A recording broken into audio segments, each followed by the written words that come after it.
for the sky. Hello, everybody. Hello. Welcome to a brand new unboxing podcast. Sorry, I just took a lozenge because I am sick, or at least I'm trying to get over a cold. I'm really trying to fight it. I'm doing like the little mini coughs right now, so I think I'm good. I think I'm going to pull through. But yeah, it's great to be back. I think it's been like 2 months. Like I haven't done one since August, right? So didn't do one for September because I've been trying to hold back after that big purchase last month or in August. I was like, all right, let me try to, hold back. Let me try not to make huge purchases. You know what I'm saying? So I was like, all right, I need to ease back. So these are like essential purchases and it's enough to do for like a live stream. So I was like, yes, let's do this. So first things first, I want to knock these off just because they're stuffed animals and they're so sweet and cute. But Walmart was giving these out. I believe they are, let's see, Jazzwares. So Jazzwares was doing something with like Warner Brothers because they had all of these Warner Brother characters. I had to get this because recently I did a Joe Dante rewatch and I love the movie Inner Space. And in Inner Space, there's tons of Bugs Bunny stuff. So I wanted to get a little Bugs Bunny representation. So it actually represents, my favorite new favorite movie, Inner Space, which is amazing, which is great. And then I got little Velma here. Of course, you guys know I love Scooby-Doo. And they only had Shaggy and Velma. So I was like, well, I'd rather get Velma than Shaggy because Shaggy was sort of basic. He was a basic bitch. He didn't really have anything like interesting on him. So I was like, all right, I'll stick with that. So what are next? Oh, yeah. I want to do this. Now, hang on. I should do that last because it's going to get messy here. It's going to get super messy. So let's try to keep this neat. Let's see. Where do I start with? I guess I could start with this one. This is nice and simple. So this was at Target. I've been waiting for this to go on clearance, and it finally did. It's part of their Jurassic World Reimagined series. So this is inspired by the Kenner like helicopter, and like I think one of like the generic like toys that they did with Kenner.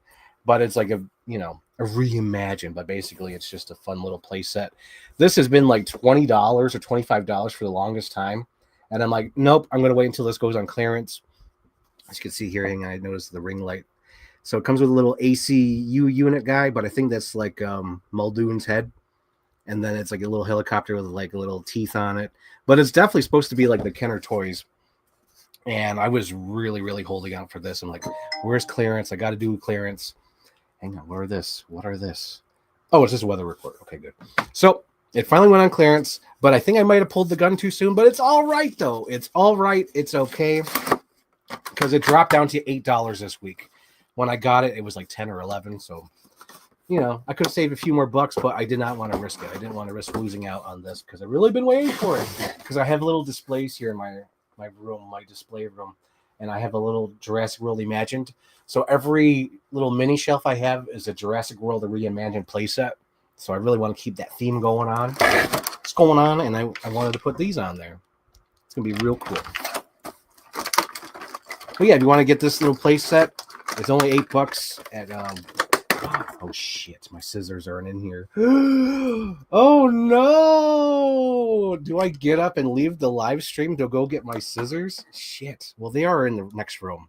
I might have to do that. Shit, I'm going to have to do that. Damn it. It's been so long, guys. I'm so sorry. I feel like I'm letting you guys down already. I got to get up and go to the next room to go get my scissors. They're important. They're very important. Let's see. Maybe I could put something on the screen while, while I leave. Let's, 17 seconds. Can I do this in 17 seconds? Oh, how embarrassing. Oh, well, whatever. It's fine. 17 seconds.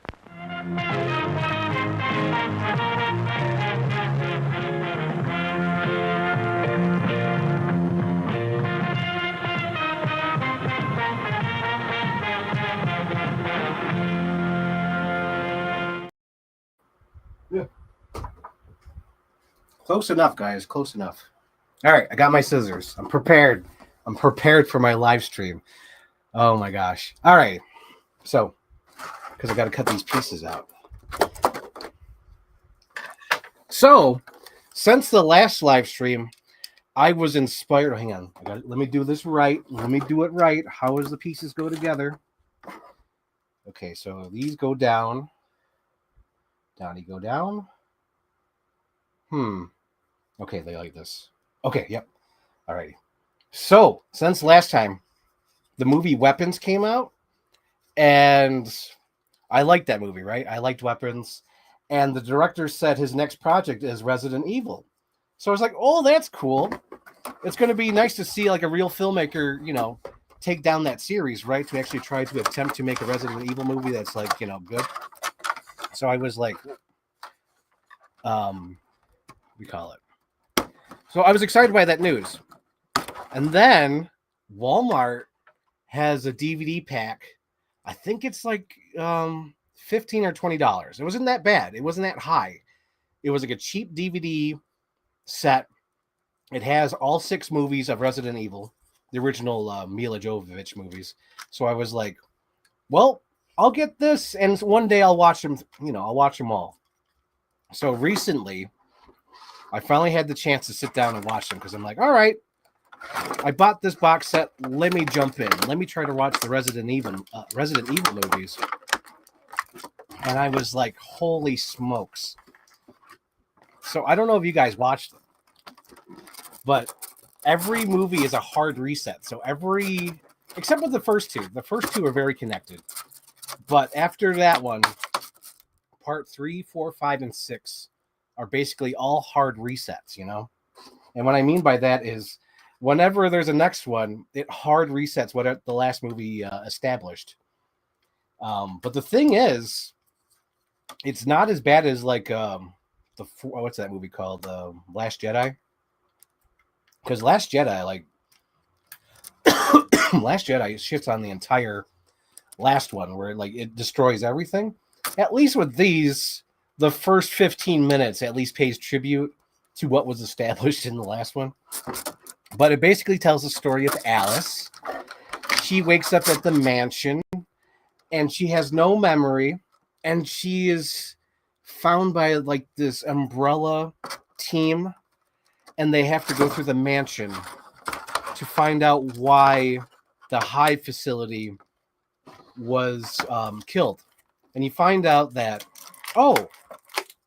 there was somebody who released the T virus inside the Hive, and the Red Queen tried to stop it all, with any means necessary.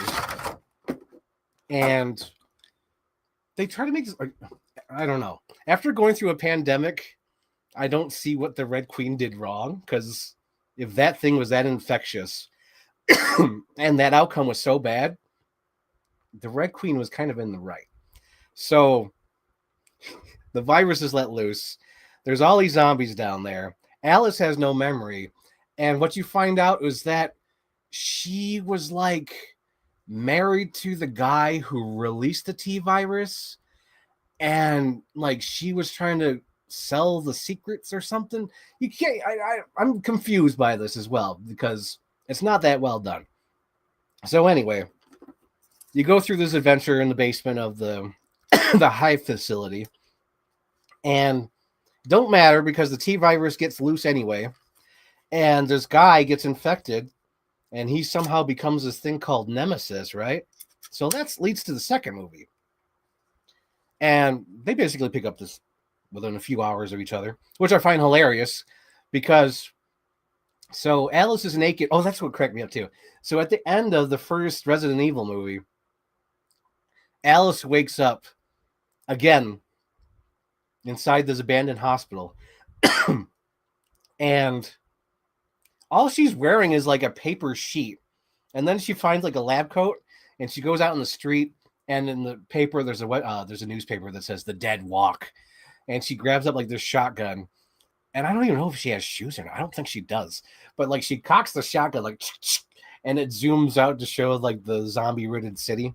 And I'm like, that's amazing. I love this series. Like right then and there, I'm like, okay, I'm down to see what the rest of the movies are. So in the sequel, she finds some clothes and a motorcycle and somehow runs into this Jill Valentine, who they poorly introduce. Like, so Jill Valentine comes in wearing high heels and then wears a cop uniform, goes to find her cop buddies, and they're trying to evacuate. But then the T virus, gets loose. And then you find out that it's only been 12 hours since the last movie. So somehow Raccoon City's newspaper printed The Dead Walk within 12 hours, which is funny. And then let's see what happens. Oh yeah, so Jill Valentine finds her cop buddy and a few survivors. Like there's Mike Epps, which is hilarious. Oh my god, there's a funny ass scene in the sequel where Mike Epps is driving and he's like Grand Theft Auto bitches or something like that, and then like he gets distracted by zombie tits. Hilarious, freaking hilarious, because he thinks they're like human, and then he like wrecks his car because he's like really looking at them, and then he crashes and realizes that they're zombies. Hilarious, I love that. So, oh shit, I forgot to show you all the stuff I'm putting together. So anyway, I don't know how you slide this guy in there. Oh wait, oh never mind. I see now. I put him in the wrong way. He was going the wrong way. So anyway, I put the guy in here. It looks like a Muldoon character. It's an ACU unit, so you put this thing down and you like use this little button right here to shoot the little thing. And this is a little helicopter thing from Jurassic World Reimagined.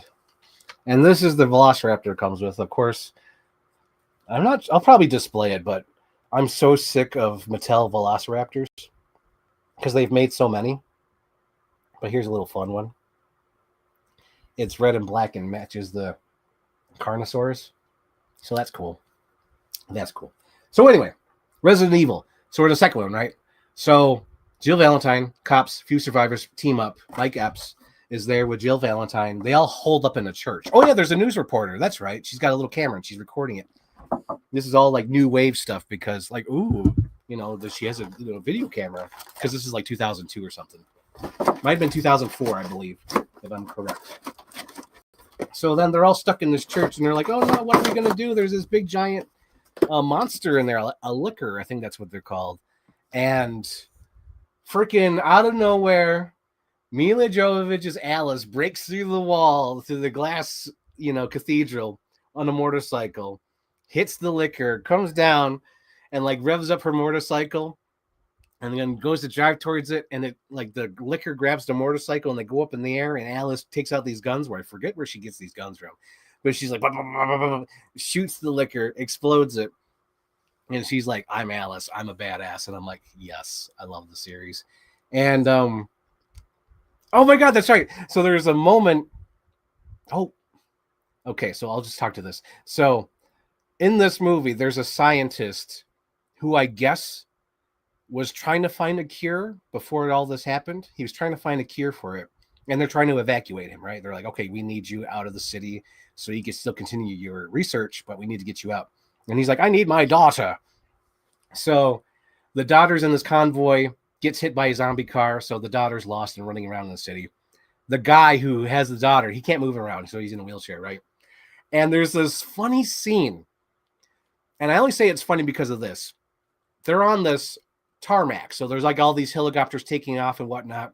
And the guy in the wheelchair is acting, at least his ADR, is acting for the scene. So there's like helicopters taking off. And he's like, what about my daughter? I'm not leaving without my daughter. And he's talking about like acting like there's helicopters going off. And the other guy's ADR is normal. Not even yelling like there's helicopters. And it cracks me up because the scene is even like that. You can't hear the helicopters. You just hear this guy yelling in the chair saying, I need my daughter. You need to help my daughter. And he's like yelling at this guy. And the guy's like, of course, we'll look for your daughter. And it's so funny. He recorded his ADR differently. So I think they did Jared Harris dirty. Jared Harris is the guy who plays the scientist. I'm like, oh man, they did him dirty. So jump forward again. We have Alice and the team of survivors, and they're trying to sneak through the city.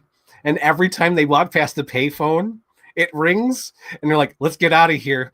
And it's so funny because it's outside like a stadium. So every, I'd say 5 or 10 feet, there's a bank of payphones. So every time they walk past the payphone, it starts ringing. And I'm like, Alice, you're an idiot. Someone's trying to call you. Clearly someone's trying to call you because that don't happen twice. So on the third chance, she passes by the payphones. They're ringing. She picks up the payphone, like, what's going on? And it's Jared Harris, and he has like eye in the sky. He says, hey, I can see that you're in the town. Go save my daughter. And they're like, all right, go save my daughter. So they go try to save the daughter. Hang on. Where are we going now? Let's see. What do we do? let's do this one. So my mom got me this. She got me a little Peanuts toy. It's a 3-point charger for USB. So anyway, back to the movie. So she has to find the daughter. Meanwhile, earlier in the movie, like there's these SWAT team members that landed on the roof because they were trying to save a civilian, but there was like zero chance of saving the civilian. I don't even know why they tried to save her in the first place. So it's the guy from The Mummy, right? The guy with the curly hair and the tattoos on his face. I forgot his name. So he's there, and then Scott Farkas is his partner, the guy from A Christmas Story. So he's there, and they're given the same mission. I think they're told on their headsets or radios, like, hey, go save the daughter. So the two teams meet up. So we got Alice and her friend, and Mike Epps. They're all there, and they meet the Mummy gang. Look at this. This is cool. So I guess I can plug this into my computer, and then I can have 2 more USB ports. That's cool. I wonder if it lights up. No, it doesn't look like it lights up. Well, that's cool. Thanks, Mom. Apologies. Like I said, I'm sick. Getting over a cold. So, what happens? Oh, yeah. So the team's members meet up. They go to the school. For some reason, the kid goes back to the school. And Scott Farkas dies. I think the news reporter dies as well. And Alice is like, pick up her camera. We need to use that as proof. They save the daughter. They get out of there. And now I'm drawing a complete fucking blank. I think at this point, Nemesis is let loose. At some point, Nemesis is let loose. And Nemesis is the guy from the first movie. He's been poisoned. I think his name was Mike. If not, whatever. Doesn't matter. He dies in this. So he becomes Nemesis. And Nemesis is like walking through the city. And there's a scene in the movie where he goes to kill like these Stars people. And it's not really explained well who Stars is. And I know it's from the video game. I learned this afterwards. I watched Matt Draper's video because he talks about the movies. So Stars is from the video game, but it's not established in the movie of what they are. It just looks like they're all cowboys because they're all wearing like these weird police uniforms. And some of them have like cowboy hats. And it's weird. So Nemesis blows them away.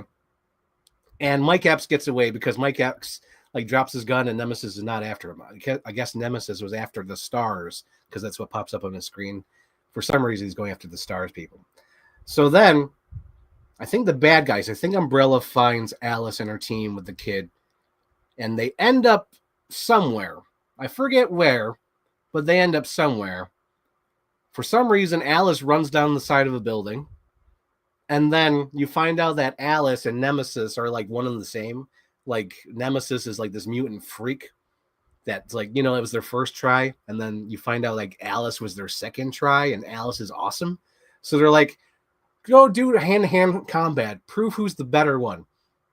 And that's what Umbrella does. And they're totally silly. So Mila Jovovich is fighting this big giant man in a suit. And it's so bad because they don't know how to film Nemesis. And I don't think they knew how to make him movable. So, because when you put a guy in a big giant suit, it's very silly. And Underworld understood this. I'm going to get there too. I started watching the Underworld movies, and they understood how to film the big giant werewolf guys in suits. You keep them in the shadows. You try not to keep focus on them because it looks silly. It's a guy in a big giant suit. They didn't do this with Resident Evil, so it looks silly. So Mila Jovovich is fighting Nemesis, kicking his ass, and ends up winning because she throws him against the wall. Because I think there's like a helicopter blade or something, some sort. And then she realizes who Nemesis is, which doesn't make any sense, guys. So it makes Alice look stupid because earlier in the movie, she sees Nemesis and she's like, oh my God, it's Nemesis. Meanwhile, at the end of the first movie, when she split up with the guy, she overhears him say, take him to Nemesis. This is the Nemesis Project. And she knows that the guy was taking the Nemesis, calls the guy Nemesis earlier in the movie. And at the end of the movie, she realizes it's Mike. And she's like, oh my God, it's Mike. And I'm like, I thought you knew. I knew it was Mike. We all knew it was Mike. What are you doing?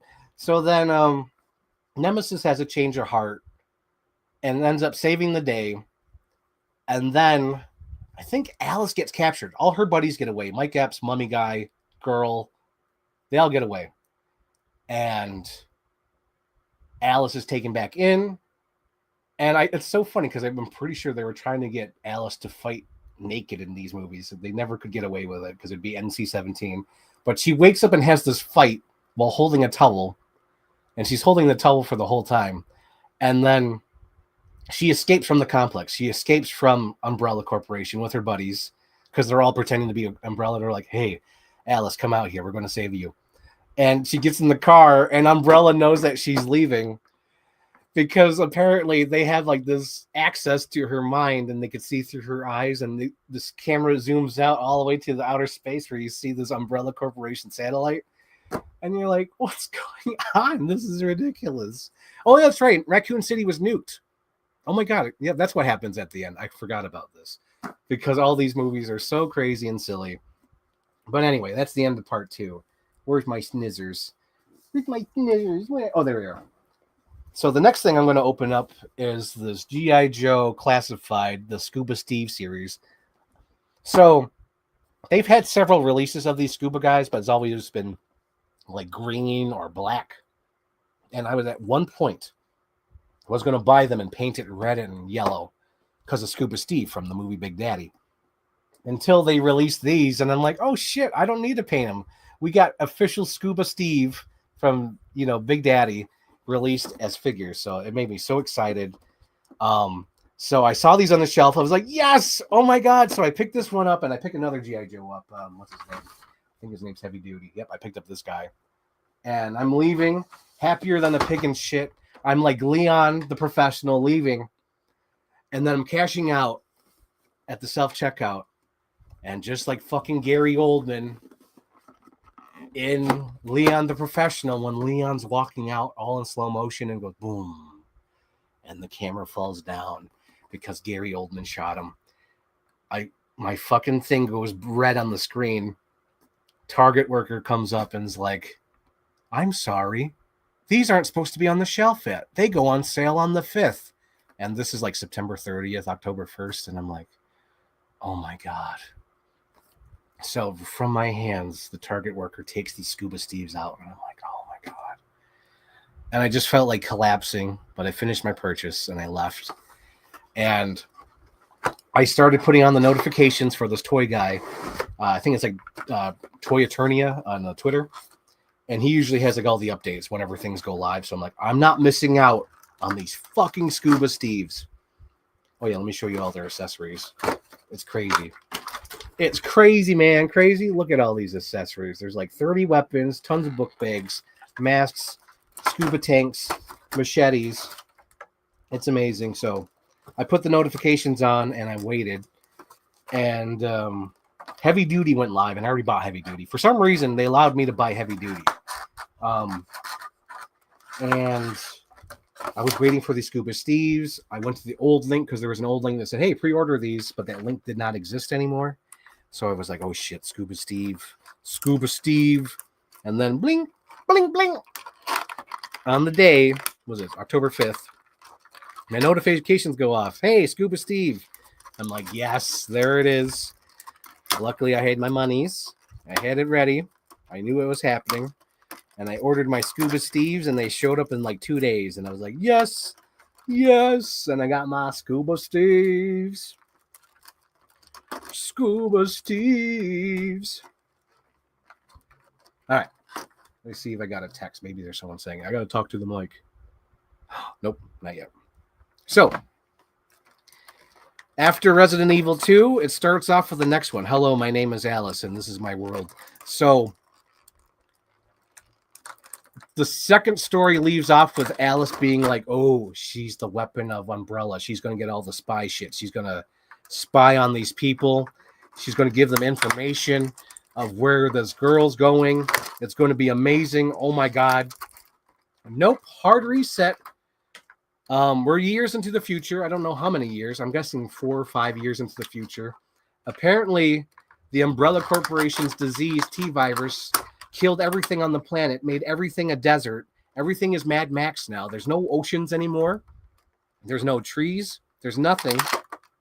And It's post-apocalypse. Everyone's driving in the desert. Technically, though, everyone's driving in the desert that's already been desert. So they're driving through New Mexico. They're driving through Las Vegas. It's kind of silly because you're like, oh, they're just driving through things that are already, deserts. There's an action scene in the beginning of the movie, which I'm 100% sure is a reshoot because it had nothing to do with what happens later in the movie. Because Alice hears this message of like, we need food or we offer shelter. And she goes there, and it's a bunch of these redneck hillbillies that have like the T-virus dogs in their basement. And of course, Alice, she's like fucking Neo. She takes out the dogs. She kills the redneck hillbillies. And I'm like, okay, what was the point of that? Like literally after that happened, I'm like, what was the point of that? Why do we have that scene? And then I realized, because nothing happens in Resident Evil 3. Absolutely nothing happens. It's introduced that Alice has telekinesis, which is awesome. I love that. And they finally explain the cliffhanger from the last one 50 minutes into the movie. Because for like the first 50 minutes, I'm like, what happened? What happened to the last movie? What happened? What happened? Like literally, I'm like, what's going on? What happened here? Because they're introducing all this stuff. They have the girl from Heroes. Oh God, I forgot her name. Oh no, what's her name? Oh yeah, her character's name is Claire. So we'll go with that. So Claire from Heroes is there. And she's so hot. Like she's hot in this movie. And it's so funny to me because, mind you, they've been living in this post-apocalyptic world for 4 or 5 years. And she's so fucking clean. Like everyone's dirty. Everyone looks sweaty. But Claire, I think Claire Renfield's her name. She's so fucking hot and clean. It has like dirty smudges like on her face, but it's amazing. I love this character. I love Claire. So she's there. Mike Epps is still alive. Mummy Guy's still there, right? And then so 50 minutes into the movie, we're explained that, Alice realized that Umbrella was spying through her mind. So she decided to run away and not hang out with him, which I'm like, okay, whatever. Totally retcon that plot line. And so there's this other character. I forgot his name. Umbrella's just Umbrella. So there's an Umbrella guy who's the bad guy from Tomb Raider 2. Or Tomb Raider 1, mind you. So he's there. Oh my God, Scuba Steves. I got my Scuba Steves. All right, let me put their masks on. It's so cool. All right. So, where was I? It was... Oh, yeah. So Umbrella Guy is trying to find a way to make the zombies human, or at least have human traits again. Not maybe exactly human, but like, bring some sort of humanity back to them. They're basically stealing a plot line from Day of the Dead. And that happens for like 2 seconds. Nothing really comes up of that. It's just, hey, let's just steal the scene where they do the same thing Bub does. Like literally, there's like no impact. There's nothing. So there's that. And then, where do we go from here? Oh yeah, so Alice has telekinesis, which is awesome. She uses it in this cool scene because the T virus has been affecting the birds, because the birds have been eating the dead, right? So all these birds become infected with the T virus, and Alice comes in to save the day with her telekinesis. Like she uses like fire and explosions to kill off the birds because she controls the fire with her mind. And it's awesome because all the birds are flying around and they're all like zombie birds. I like that whole concept. So then Alice says that, hey, there's been a transmission. We need to go to Alaska. Oh, no, there's not a transmission. It's some stupid diary she finds, right? She finds some stupid diary inside of a gas station. I don't know who the person is in this gas station or what. I don't know. Maybe she knew this person. It's not well explained. She just goes to this gas station and finds this diary that's full of, what do you call it? Like ramblings, like saying, hey, go to Alaska. There's like something there. Oh, that's so cool. Scuba Steve. So she tells him we got to go to Alaska. Claire, Mummy Guy, Mike Epps, we got to go to Alaska. And like, we can't make it there. We can't just drive there. We have no gas. Oh, gross. So Claire is like, The only way to get to Alaska is we got to go to Las Vegas to get gasoline because we've drained all these small towns dry. We have to go to Las Vegas. So they go to Las Vegas, and it's technically not that bad. It's like mostly under sand. And so they get there, and of course they're overrun by zombies and Umbrella. Technically, it's Umbrella that does this to them. So Umbrella, like, fucks their shit up. Most of them die. Mike Epps dies. Zombie Man, what's the name? Mummy Man gets bitten. And then, since she's been using her telekinesis, it's been showing up on, like, the monitors at Umbrella. And they're like, oh, shit, we got to get her. This is our chance to get Alice. So they find her using their satellites because, like, okay, this is where she is. And so Alice is, like, standing there because, like, they're rebooting the system in her head, trying to take over. But she's, like, fighting them in her head. And they're like, oh, crap. Meanwhile, everyone's dying. So then after Alice is wakened, or they try to, they give up because they're like, oh, shit, she's fighting us. We can't really boot into her. So they're like, we need to reboot. So Alice starts fighting again. And then by the time they get online, it's already too late because I guess the Umbrella guys were on the roof there I guess they were there in person because you think they're in the lab. But it turns out Scientist Man and his little assistant are on the roof. And when they get back online, they see that Alice is on the roof to get them. And she's like beating their ass or whatever. It's great. So then I think at this point, they take Alice and her human friends get away. I believe at this point. No, wait, hang on. What the fuck happens? So anyway, they all end up at the Umbrella Corporation headquarters.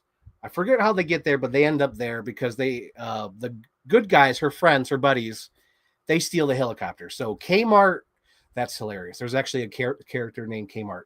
So Kmart, Claire, and a few humans leave. The mummy guy's dead. Mike Epps is dead. So it's just Kmart and Claire. So Claire and a few human survivors leave.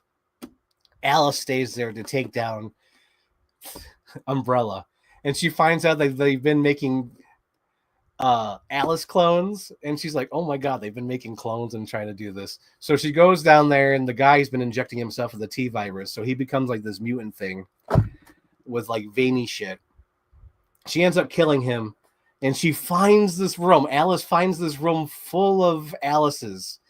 And it's implied that, holy shit, they're going to take down Umbrella with the army of Alices. And it's awesome. It is so freaking amazing. And I was like, the whole time I'm like reading up on like Wiki.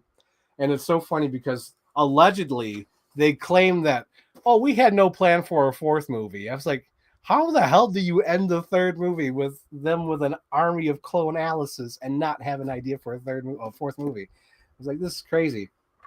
So I'm excited. I'm hooked at this point. I'm like, holy shit, let's see what they do with an army of Alices. Even though I kind of understood, like, yeah, it's not going to happen. Okay, before I move on, let's show the Scuba Steves. I don't know if I did already. I think I did when I was talking about the movies, but here we go. Scuba Steve. That's cool. So the next thing I'm opening up is this Wolverine versus Silver Samurai. So I have this display going on where it's Street Fighter. I'm trying to do Capcom. So right now I have Street Fighter, but I plan to get like a Mega Man and that Deathstalker thing and maybe a few other ones that fit with the collection. Not too many because like those Capcom figures are kind of expensive other than the Street Fighters. Street Fighters are okay because Jada Toys have been making them. But like something like Deathstalker, that's expensive. So that's like a later down the line. But I'm having sort of a Capcom versus Marvel section. So it's like it's going to be all these Gamerverse versions, or at least these, ones that are supposed to be from Marvel versus Capcom. Not like that Spider-Man shit.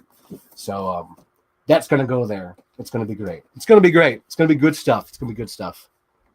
So, we start with the fourth movie. Oh my God, it's so cool. Rock music. All these Alices show up at freaking Umbrella Corporation somewhere. I forget where the hell they are. But the oceans are back. People are living again. I think Tokyo exists somewhere. The trees are back. Number 3 has been completely retconned. There's life on Earth again. So Alice goes to the Umbrella Corporation somewhere. I forget where. Maybe in Tokyo. Is she in Tokyo? Have no idea. I forgot already. It doesn't matter because all these are hard reset anyway. So all these Alices come into the Umbrella Corporation, start shooting them. It's great. It's amazing. I love it. And then the complex starts exploding, and then most of the Alice clone army dies. So the real Alice is on the thing with Wexler. Wexler, who was introduced in the third movie, but is a different actor. So she starts fighting Wexler on this helicopter or airplane. I forget what the hell it is. And immediately retconned. Wexler injects Alice with this thing that makes her human, basically a cure. So she becomes human. She no longer is superhuman. She no longer can heal. She's no longer special. She's no longer telekinesis. She's just a normal human being. You know what? Holding this Wolverine in my hand, this is probably the best Wolverine I've ever seen in my whole entire life. This is the greatest Wolverine I've ever seen. And I'm so glad that Marvel Legends have given up on having like the replaceable blades, because I think they realize people lose those. So they have an extra pair of hands that doesn't have the blade. Hang on, cover my face. Yeah, see? So they have an extra pair of hands without the blades, but then they have these, and these are attached. But this is the greatest Wolverine I've ever seen in my whole entire life. This is the best. The best part of waking up is Logan in your cup. So anyway, where was I? Okay, Wexler ejects Alice, and somehow she like loses, right? Somehow she loses. This is where it kind of goes blank for me. So somehow she ends up just trying to find the survivors at this point. So she goes to Alaska, and she finds like a whole field of all these abandoned airplanes. And she's like, where are the survivors? Where is everybody? And then she sees like this little feral creature crawling around. Someone's following her, and she's like, oh my God, what is this? What is this? Turns out it's Claire. Hot ass Claire from the third movie. And we're like, oh my God. But the thing with Claire is she's got like this little spider thing attached to her chest. Of course, Alice gets it off. And she's like, hey, do you remember me? I remember you. Claire has no memory at all of anything. She's basically useless. And she's in handcuffs because she attacked Alice. And Alice is like, I don't know. It's like, I want to trust you, but I can't trust you because I don't know what's going on here. So they end up flying back to Los Angeles, which is still a burning city, even though it's been at this year. It's probably been 6 years at this point, right? So Los Angeles is still a smoldering city. And they end up landing at this jailhouse because there's survivors at this jailhouse. They've been using the jailhouse as basically like a castle. And the people at the castle think, oh, you guys are here to save us. And it's like, no, we were trying to find other survivors. And they're like, no, the Arcadia is right there. So the Arcadia is like the ship, right? And they're like, okay, we have to get to the ship somehow. So we meet the survivors. We got the guy from the biker show. He always goes to Comic-Cons. He's there. He's got an assistant because in this world, they used to be Hollywood. So he used to be a producer. His assistant was his assistant. There's like a waitress who used to be an actress, but she waited tables. And then there's like a super celebrity. I forgot his name. I think his name's Luther. So Luther's like a super celebrity because it's funny. He's like, hey, do you recognize me? And Alice is like, you do look familiar, but I don't recognize you. And he like points over there. There's a big giant billboard where he's like wearing all his Super Bowl rings. It's awesome. I love this. I love this whole idea that there's a celebrity that's alive after the apocalypse. I love that. So there's like a little tiny romantic thing going on between Alice and him, but not real. Like they don't really explore on that because Alice is too much of a badass, right? So then turns out the fucking zombies have been crawling underground underneath the bridge to end up in this prison. So immediately everyone we meet dies. None of them matter.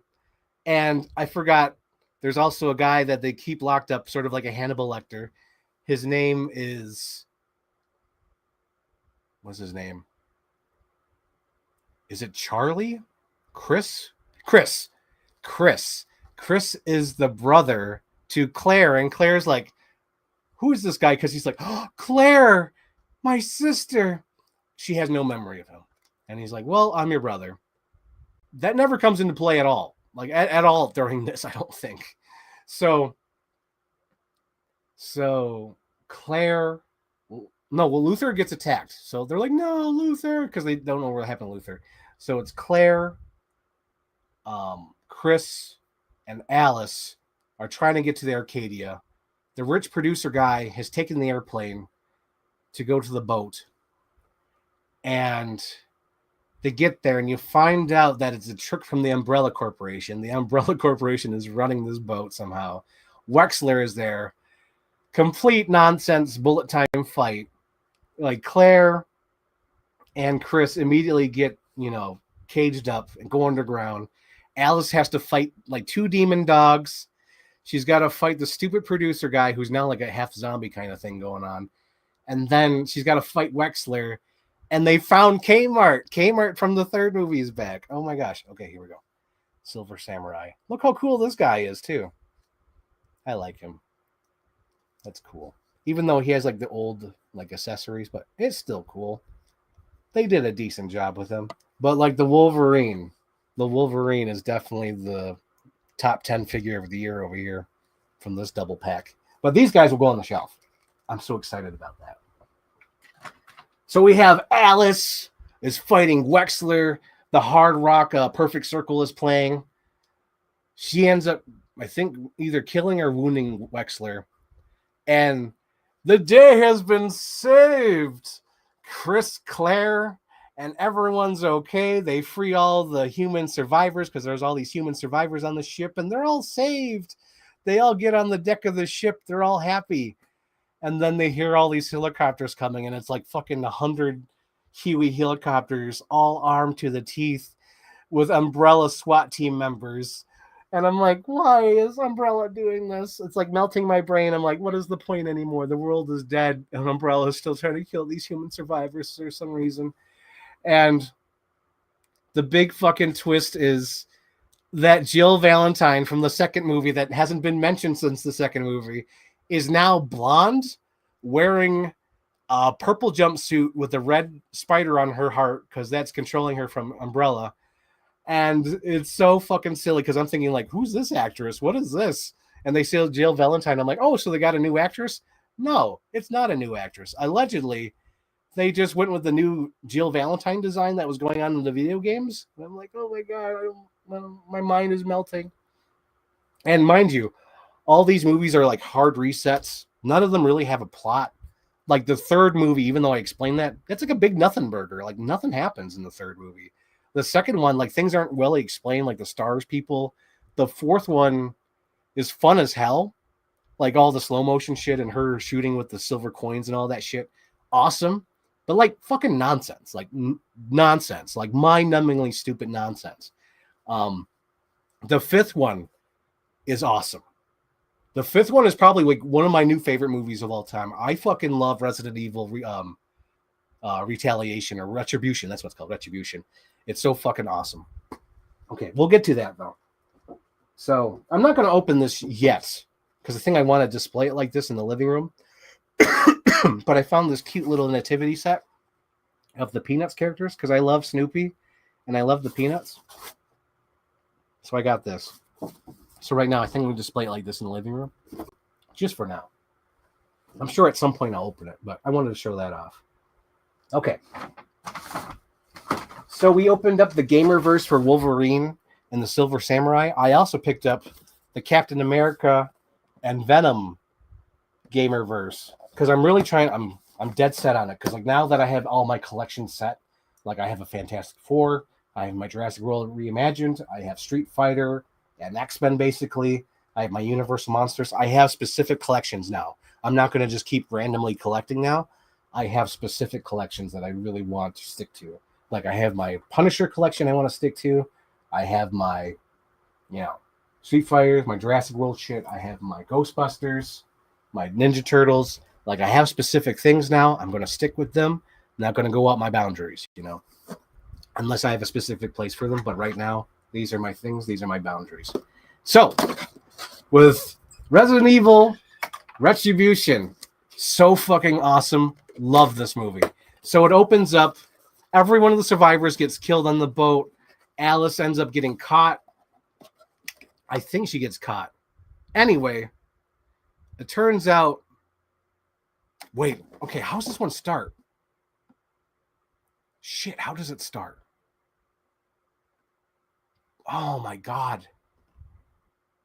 Anyway, everyone gets killed on the boat. The whole ending of the last movie, the happy ending that they all escaped, gets retconned. And Alice ends up falling off the boat. And I think this is where she wakes up in the facility. That's right. She wakes up in the facility, and they're trying to ask her where everybody else is. Like, she's like, where are they? Where are they? And she's like, I'm not going to talk. And she doesn't talk. And what happens is, I think they eject her with the T virus again, because she becomes superhuman again, I think. Does she? I think she does. So anyway, she wakes up in an umbrella, naked again, naked as a jaybird, breaks out. She finds this like S&M outfit again. Love this all the time. She breaks out, and turns out she's in this facility that has like huge scenarios. It's almost like Westworld. So they have like 3 city blocks or 5 city blocks of each of these cities. They have like one of Tokyo, one of New York City, one of Moscow, and there's like suburbia. And all these buildings were made to show people like, hey, United States, this is what the T virus does if you do this. Hey, Moscow, this is what happens if you attack the United States. Hey, Tokyo, this is what it looks like if you attack this, and so on and so forth. So Umbrella would sell to the different countries, so they'd all kill each other with the same thing. So there's a team on the ground who has been hired by Wexler. Wexler is no longer with Umbrella. And I believe he sends in Ava Wong to go and save Alice. And Alice is injected. She gets all her superhuman abilities again. She's fucking amazing. I love her in this. Retribution is awesome. And you find out all these little scenario rooms have clones, and you find out they have DNA of everybody from the previous Resident Evil movies, including Alice. So there's a scenario where there's a fake movie. So in this fake movie or fake scenario, there's a suburbia where Alice is married to the mummy guy, and they have a daughter. It's nice and sweet, but then there's a T virus outbreak, of course, because it's a scenario. They want to see how it plays out. The little girl is hiding. And meanwhile, everything else, gets destroyed or whatnot. Even that clone of Alice dies. So when the real Alice gets in there, the daughter's like, oh, mommy. And she becomes a mom. And it's so amazing because this is like the best character development for Alice. So she's like, oh my God, I have a daughter. And she immediately takes over. She's like, yes, you're my daughter now. I know you're a clone, but you think you're real. I'm going to accept you as real. You're mine now. I'm going to save you. I'm going to take her along. And they end up seeing like all the characters from the other movies. You see the black guy from the first movie. He's the guy who plays the barber in the Nobody movies. He's there. You got the mummy guy clone. You got Michelle Rodriguez back from the first movie coming for nostalgia shit in this one. It's so awesome. Like, I love all that crap. And I love that freaking Wexler has to use freaking Alice to get out of there. And it turns out Luther was still alive. Like, somehow Luther survived. And he's working with, like, Wexler to get in there to save, Alice. And it's amazing. It's so cool. And they have to go through, like, Moscow and New York City. Oh, shit. Where'd that go? Okay. So Venom comes. Oh, so this Venom is amazing. That's Eddie. I believe Eddie Brock, if I'm not mistaken. He comes with that head. And he has these 2 fists. I'm definitely going to swap out these hands. I should do that now. So, because Venom has these hands, and whenever I think of Venom, I think of these hands opened. Hello, Eddie. I love you, Eddie. I'm inside you, and I love you, Eddie. So, they all escape. They get to the surface, and fucking Jill Valentine's there, right? Jill Valentine fucking kills Luther. And Luther's like fighting. He's just like a plain normal human being. He ends up dying. And Alice is fighting with the last breath of her fucking life, and somehow they win. They get the thing off of Jill, and they're like, okay, let's get out of here. Wexler finally comes to save the day with his helicopter to save them. And the helicopter takes Alice, Jill, Valentine, and is there another person? Yes. I think his name is Lionel or whatever, Lionel Richie and Ada Wong. That's right. So Lionel Richie and Ava Wong are on the helicopter with him, and you don't know where they're going yet, right? You just know that they're going to see Wexler. So they go to meet Wexler at this compound, and the minute you go into Wexler's office, you're like, oh shit, this is amazing. I love this already. And this might be the point, because maybe Alice was human this whole time, because maybe it's at this point he injects her. Because I'm trying to remember when the fuck she gets injected with the human thing. I think she gets injected here, because I think she might have been human through the whole thing. I don't remember. All these movies are nonsense. So Wexler's like, I need your help, Alice. We need to fight to save the human race. And they all walk upstairs, and all 5 of them are on the roof. So it's like Wexler, Alice, Leon Richie, Ada Wong. The camera pulls out. Fucking Wexler has taken over the White House. That's where the last stand is going to be. The whole White House is surrounded by this wall with all these ex-Umbrella agents, because Wexler's not with Umbrella anymore. So they're all shooting at this compound. Meanwhile, it's like the end of the world. Like demons are flying. Fucking lickers are coming in. And all these big giant people with like axes and shit are trying to break in. It's awesome. I fucking love this series so much. Oh my God.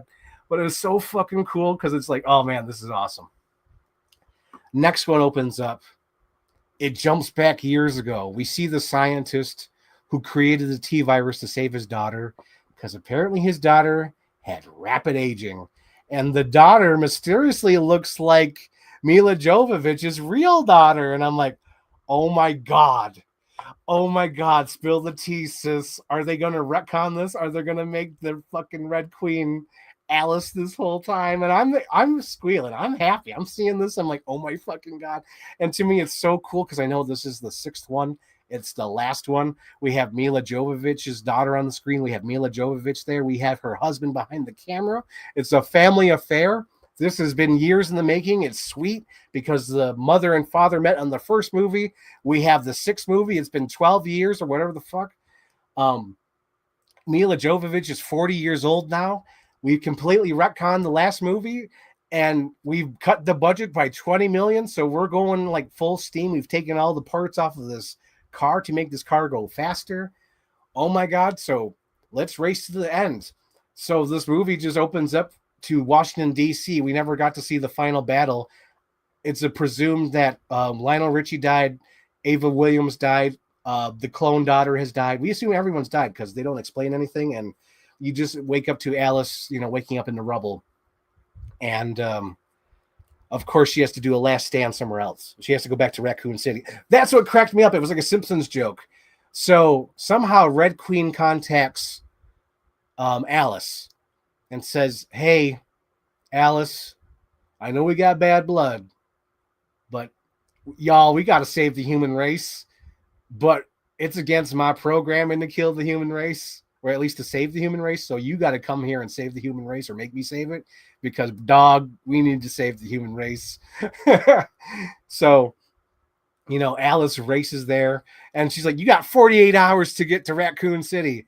And almost immediately Alice gets knocked out, and she wakes up, and it's like, you got 12 hours to get to Raccoon City. It reminded me of something like from The Simpsons. It reminded me of like Homer, you have 48 hours to save the day. And then like he gets knocked out or falls asleep and says, Homer, you have 1 hour to save the city. Basically, same shit happens. It's amazing. I love this, by the way. This Venom is super fucking cool. Look at that. That's amazing. All right. So I don't even know if I should go into the details. We'll skip to the end. Alice gets inside there. She finds out the truth. She finds out that, oh my God, I've been a clone this whole time. That's why I have zero memories of what happened before me. I am a clone, and I meet the real Alice. She meets the real Alice. The real Alice is Mila Jovovich in old age makeup in a wheelchair. She's supposed to be like 80 or 60. Oh, she's young, right? But she ages rapidly. Amazing, amazing shit. So like, she meets the real Alice, and they're all standing together on screen. So there's like little Mila Jovovich, daughter Mila Jovovich, and older. Oh, that's amazing. And she's playing both roles, right? So Mila Jovovich in old age makeup is talking to young Mila Jovovich, and it got me emotional. I know it's stupid. I know these movies are stupid, but it got me emotional because I got connected to this Alice character, and knowing the behind the scenes of how it's been a family affair, where she met her husband on these movies, and they've been working together for like 12 years on these things. And it just felt like a cheesy way of like woman empowerment, because Alice felt so ashamed at that moment. She's like, oh my God, I'm not the real one. All this has been for nothing. And then she meets the older Alice, and the older Alice is like, no, Alice, you mean a lot. You know, you have done so much more than me. You have accomplished so much. You have saved so many people. Oh, not, it doesn't matter, but they say that, but it's so cool though. Like, Alice, you've done so much more than I could ever do. And you made up for all the mistakes I've ever did. And so Alice has to fight fucking a corporation, of course, right? She has to fight Umbrella. I think it's like Wexler. I forget who she has to fight. Meanwhile, as she's fighting them, old Alice is downloading all her memories into like a backup hard drive or whatever. So she has like this little device on and she's uploading it. So at the end, Alice saves the day. She releases the antivirus in the air. All the zombies die, and it cures whoever has it or whatever. It either cures them or kills them. And you think it's going to kill Alice because she's got the T virus in her. But, since she's been through so much shit, she's basically immune to it. And the old Alice, because the old Alice blows up, right? So then there's like a last message from the Red Queen. She says, here, this is what old Alice gave you. And old Alice had like this final message and said, here, this is who you are. This is who we are. And it's like all these memories, and it's sweet because it's real footage of Mila Jovovich's daughter. Because we're in the age of cameras and shit, so it's all real footage of like little Mila Jovovich's daughter, and it's like, oh my God, I'm getting emotional with this stupid movie, but it is so good. And it ends with like, Alice, you saved the world now, and it has like this narration from Alice saying like, the cure is in the air, but it'll take a while to get through the world. But until then, I'll keep fighting to save the human race. And she's on that motorcycle and she goes on. And I'm like, oh my God, it's so beautiful. It was a beautiful ending. It was a beautiful ending to the series.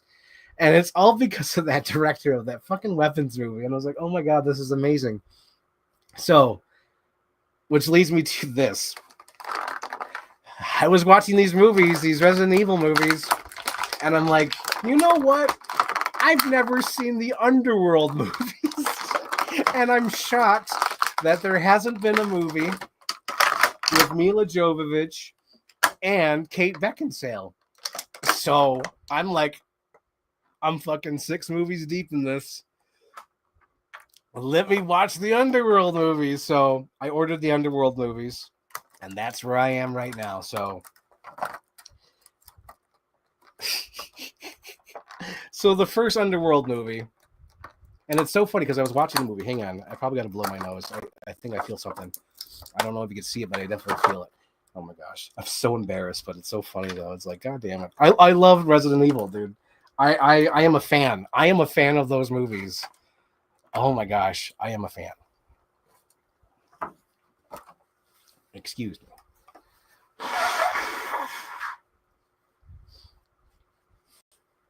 So, I started the Underworld movies. It opens up with like Kate Beckinsale, and apparently vampires and lichens have been fighting for years. The vampire, like the first vampire and the first werewolf, were like brothers that were the son to an immortal. And over the years, oh God, I guess that's why they didn't want to mix up. That makes sense now. That makes sense now, because that means they're kind of inbred. That makes sense. So years ago, there's an immortal. He had 2 sons. One was a vampire, one was a werewolf. And they've been fighting ever since for all these years. That makes sense now. It just clicked in my head why they're like, it's Abomination. So Oh my god, I'm such an idiot. So anyway, first Underworld movie, right? Hang on, before we get there, look how awesome this Steve Rogers is. This is probably the best Steve Rogers. Oh my gosh, this is great. Dude, that's an awesome Steve Rogers. So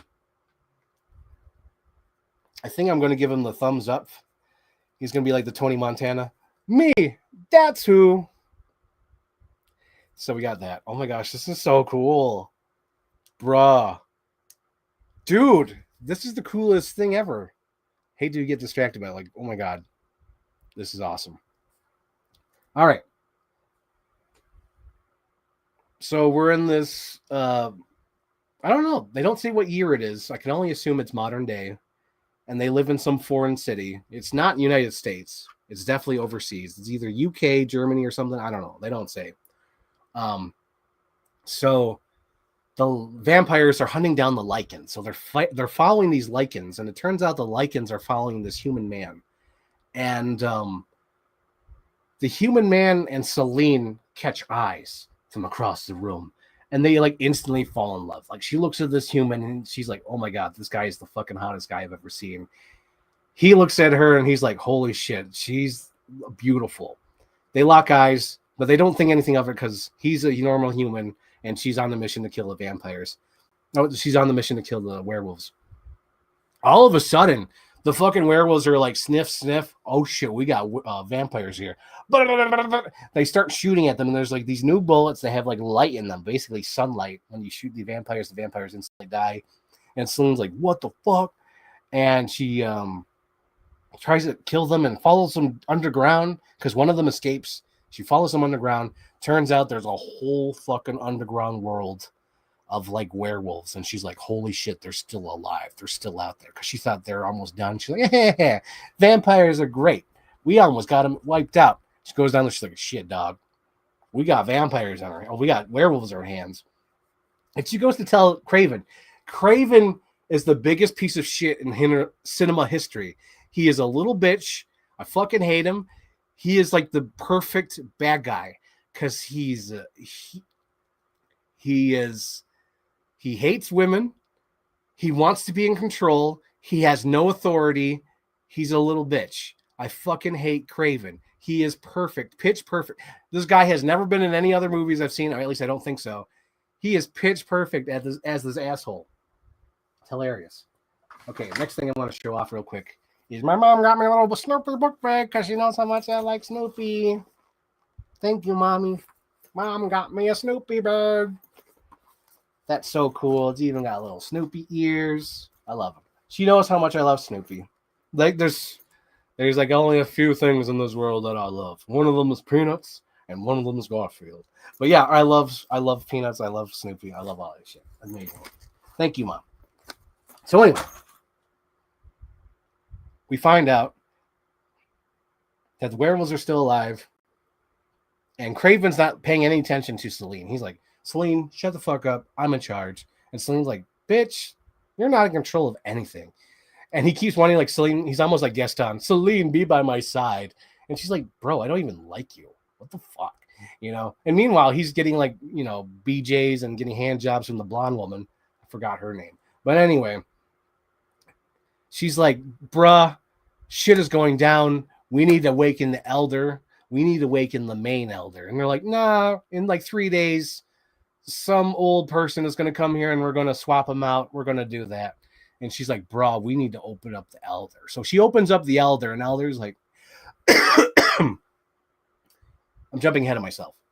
So, side plot, werewolves are underground. Michael Sheen's there.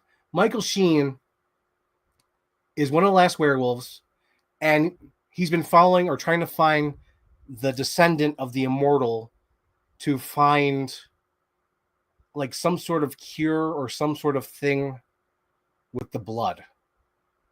I think the blood is to help them regenerate faster or find like a balance to make them live longer. It's something like that. I forget what happens. But he's trying to find like this blood. I think he's trying to make hybrids. I think that's what he's trying to do. And they find him. That's who the hot guy was. His name was Michael. He's the one who locked eyes with Celine. He is the direct descendant of the immortal man. So, not the vampires, but the direct immortal man. So, they need to find him. He gets bit by a werewolf. He also gets bit by Selene. And it's the perfect blending. He becomes the first human vampire hybrid. And him and Selene are in love. Selene's trying to protect him. She awoken the Elder, who's played by Bill Nighy. Bill Nighy is having such a fucking blast in all these movies. It's great. So that's what happens. She ends up... Does she kill him? Yeah, she ends up killing the Elder, Bill Nighy, because he's trying to kill her and the hybrid because he sees it as an abomination. And she's like, but I love him. And then she finds out that fucking Bill Nighy killed her parents. And then it leaves with a cliffhanger. It leaves with Selene on the run with Michael, the hybrid. And it leaves with Craven still living and alive. And it also leaves the ending with the second Elder being awoken. And the Elder that was supposed to wake him up died. So the blood is dripping down to the second Elder. And he awakens. We cut to the second movie. Second movie, not so good. The second Elder awakens, immediately kills Craven, which I loved. Like the first 5-10 minutes, fucking Craven's dead. Love that. But then the whole movie is this chase of the Elder trying to get after... He's trying to go after Selene because Selene has the key to unlock his original older brother. Because, yeah, I told you the immortal man had 2 sons, vampire and werewolf. So that werewolf was never able to transport back to a human. So he's been locked up. So he needs the key from Selene to unlock his brother. And then that brother can help him regain the world to like vampires or some shit. I don't know. And I think the Elder that was waking up was that second vampire. So it's his brother, right? And then Selene finds their father. Apparently their father has been alive this whole time. The original immortal man. He's been alive this whole time and cleaning up after their messes. So he's been following closely to his sons, but not letting them know that he's been alive this whole time. So he lets Selene drink his blood, and we'll find out later why. But like he lets Selene drink his blood and she gains all his knowledge about the history, about everything. And her and Michael go to find this thing. Oh yeah, by the way, that sex scene is hilarious in the second movie because it almost seemed like, hey, Scott Speedman, do you want to do nudity? And like before they could finish that question, he was like, yes, please.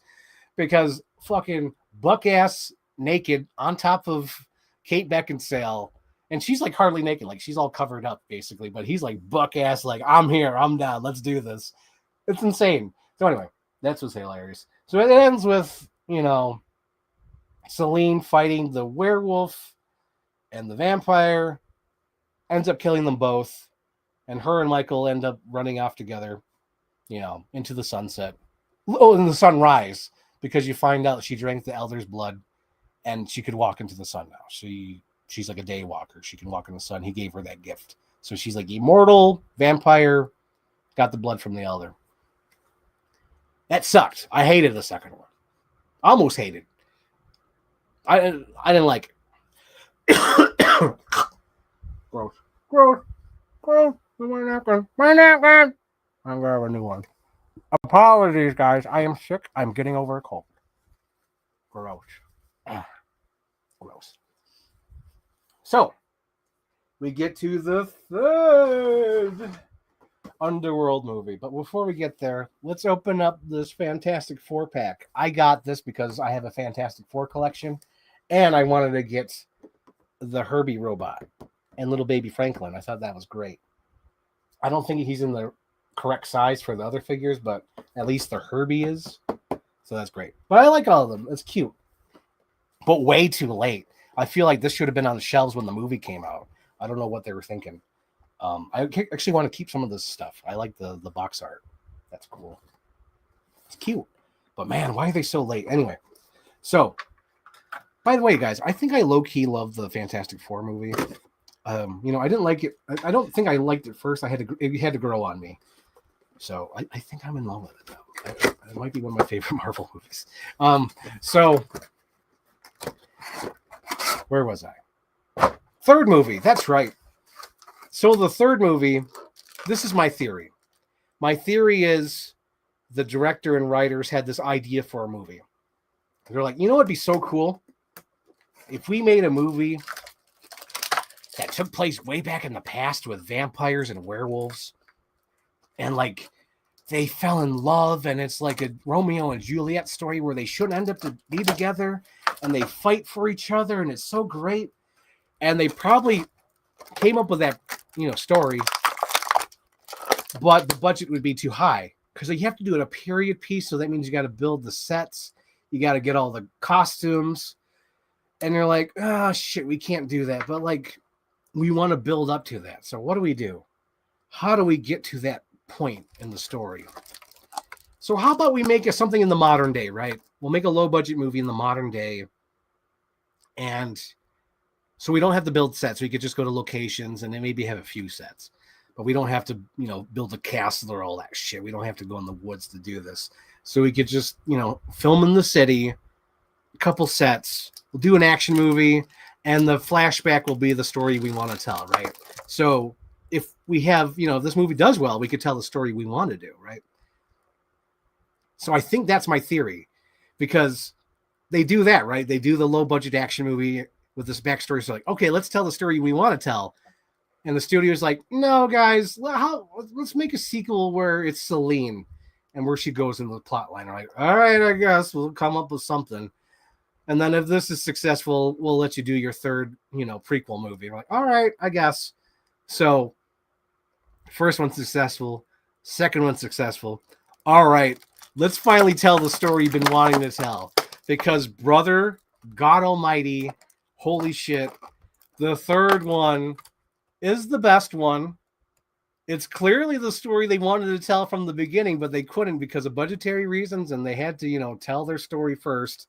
And it's so funny because since they can't use Kate Beckinsale or, confuse the audience, they had to get the actress who looks exactly like Kate Beckinsale. And they brought back Michael Sheen, and it's so amazing. It is so cheesy. It is so like on the nose, like Romeo and Juliet, cheesy love story shit. Oh my God, it got me, dude. There's like scenes where he's like, she's like, but Lucian, you were free. And he's like, not without you. I'm not free. And it's like, yes, perfect. And there was an amazing little sex scene montage where they're on the side of the cliff and she's like, riding him. And that was crazy shit. I'm like, oh my God, this is perfect. Because like, they're like crazy ass monsters. It's like a werewolf woman and a werewolf man and a vampire woman. And they're like on the edge of the cliff about to fall off, but they're in total ecstasy and it's amazing. They're in love and they don't care. Oh, they do care, who knows it, because they want to run away with each other. And he is super protective of her to a point. There's a scene where Tanis, who looks like Paul Rudd in the second movie, Tanis comes up. He's like, careful, Icarus, careful. And it's just amazing. This movie is so fucking awesome, the second movie, because it's like they're so in love. Like, I love you too. I can't be free without you. But Daddy, I love him. That thing inside you is an abomination because it turns out that she's pregnant with the child of Michael Sheen. It's going to be the first baby hybrid. And he's like, no, how dare you defile the bloodline. Fucking ends up killing her. We all know this because it's the backstory of the first movie. But it's so sad. Oh my gosh. And it just got me. And then he becomes friends with the big giant black dude from the first movie. It's so great. And he just becomes in control of all the Lycans. It's the best. So Underworld 3 is the best one. Here's little Herbie. Perfect purchase. I love the Invisible Woman figure here. It's a blue transparent figure. I love it. That's so cool. And we have Johnny Storm. She's trying to kill your... Oh, he's trying to kill your nephew. Kill her. Oh, yeah, that is she. She is trying to kill your nephew. And then we have Ben Grimm. What time is it, Ben? What time is it, Ben? It's so good. And we got little baby Franklin. Little baby Franklin. Who was played by twin girls. So the third Underworld movie, awesome. Love story, perfect. 5 out of 5 stars. Loved it. So I get to the fourth movie today, right? So I'm watching the fourth movie. Fourth movie takes place after the second movie. And I hate the fucking premise. The premise opens up with, oh my God, vampires and werewolves have gone public. Everyone knows that they exist. It's scary. And it's almost like COVID. Like they start hunting them down, and then it's like the CDC gets involved. They see it as a virus, a disease. Michael and Celine are trying to escape, and it's hilarious. Bruh, it is hilarious. They get a guy who looks like almost nothing like Scott Speedman. And I love Scott Speedman said no. And I totally agree because he has no character. Scott Speedman has no character as Michael. He was in 2 movies, had 0 character. I don't blame him for not coming back because, again, they give him no fucking character with this. So they're trying to escape. But the thing that's hilarious about this is it's a guy that, like, if you squint, like from a distance, it looks like Scott Speedman, but it's not him. But all the images that they showed on the screen are Scott Speedman. Because it's like these SWAT team members, and they have like all these computer things, and it's like showing who it is. It's fucking hilarious. The guy like barely looks like Scott Speedman, but like all these pictures come up. Hilarious. Oh my gosh. So they're like, hunt him down, do. And fucking Scott Speedman falls into the water, and Celine goes in the water, and the bomb goes off. And she wakes up in this laboratory. And when you find out it's been 12 fucking years since the explosion, I'm like, I fucking hate this. I hate the whole idea that werewolves and vampires have gone public. I hate that they've been taken down. I don't like any of this. I don't like the time jump. And then, like, there's this thing where Celine has like this double vision where she sees Michael escaping or whatever. She has like a vision. She thinks it's Michael. So let's get to the next thing I want to unbox. So Burger King had these awesome Happy Meal toys of Scooby-Doo. So the reason why I have Scooby-Doo by himself and the other ones in here is me and my mom, we hunted down the other toys, but then as we were hunting them down, we found out that the Scooby-Doo is kind of like the chase toy. Like there's only 2 per box. So I had to order this through eBay, and then this one, all these were done in person. So let's open up Scoobs. Hey there, Scoob! All right, so Celine's having these visions, and she's like, oh my God, it's Michael. It's got to be Michael, right? So she's following these visions. She's going down all these hallways and alleyways, and she's being followed by this mysterious man. I call him Monkey Man because he's from the movie The Monkey. He played the twin brothers. I think his name's Theo James. In the movie, I think his name is Dave. That's what cracked me up because I have the movie with subtitles on, and it says like Dave grunts, Dave screams, or whatever. I'm like, that's hilarious. The guy's named Dave. So she's being followed by Dave, and she's following this vision. She's like, okay, whoever I'm following, it has to be Michael. He's down here somewhere, and all the werewolves are after the girl because like they're like, oh no, oh, oops, spoilers. So all those werewolves are after Michael. She ends up killing all these werewolves, and she gets down there. Hello, who is this? It's a 12-year-old girl. It's not Michael. And I'm like, holy shit, Celine had a daughter. Oh my God. And of course, Celine's dumb. She doesn't quite click in her head like who this person is. It's like you've been having visions of what they're seeing. It's your daughter. So Monkey Man is like, hey, we got to get out of here. Let's take this van. I'm going to save you. Come with me if you want to live. So they try to escape. One of the werewolves that are chasing them bites the girl's neck, and she's not healing, which is weird because like she has some sort of vampire traits. And again, it's not clicking with Celine of who this is, or maybe it is, but she's playing dumb. Okay, so we have here is Daphne. Look at little Daphne. Isn't she cute with her little bag?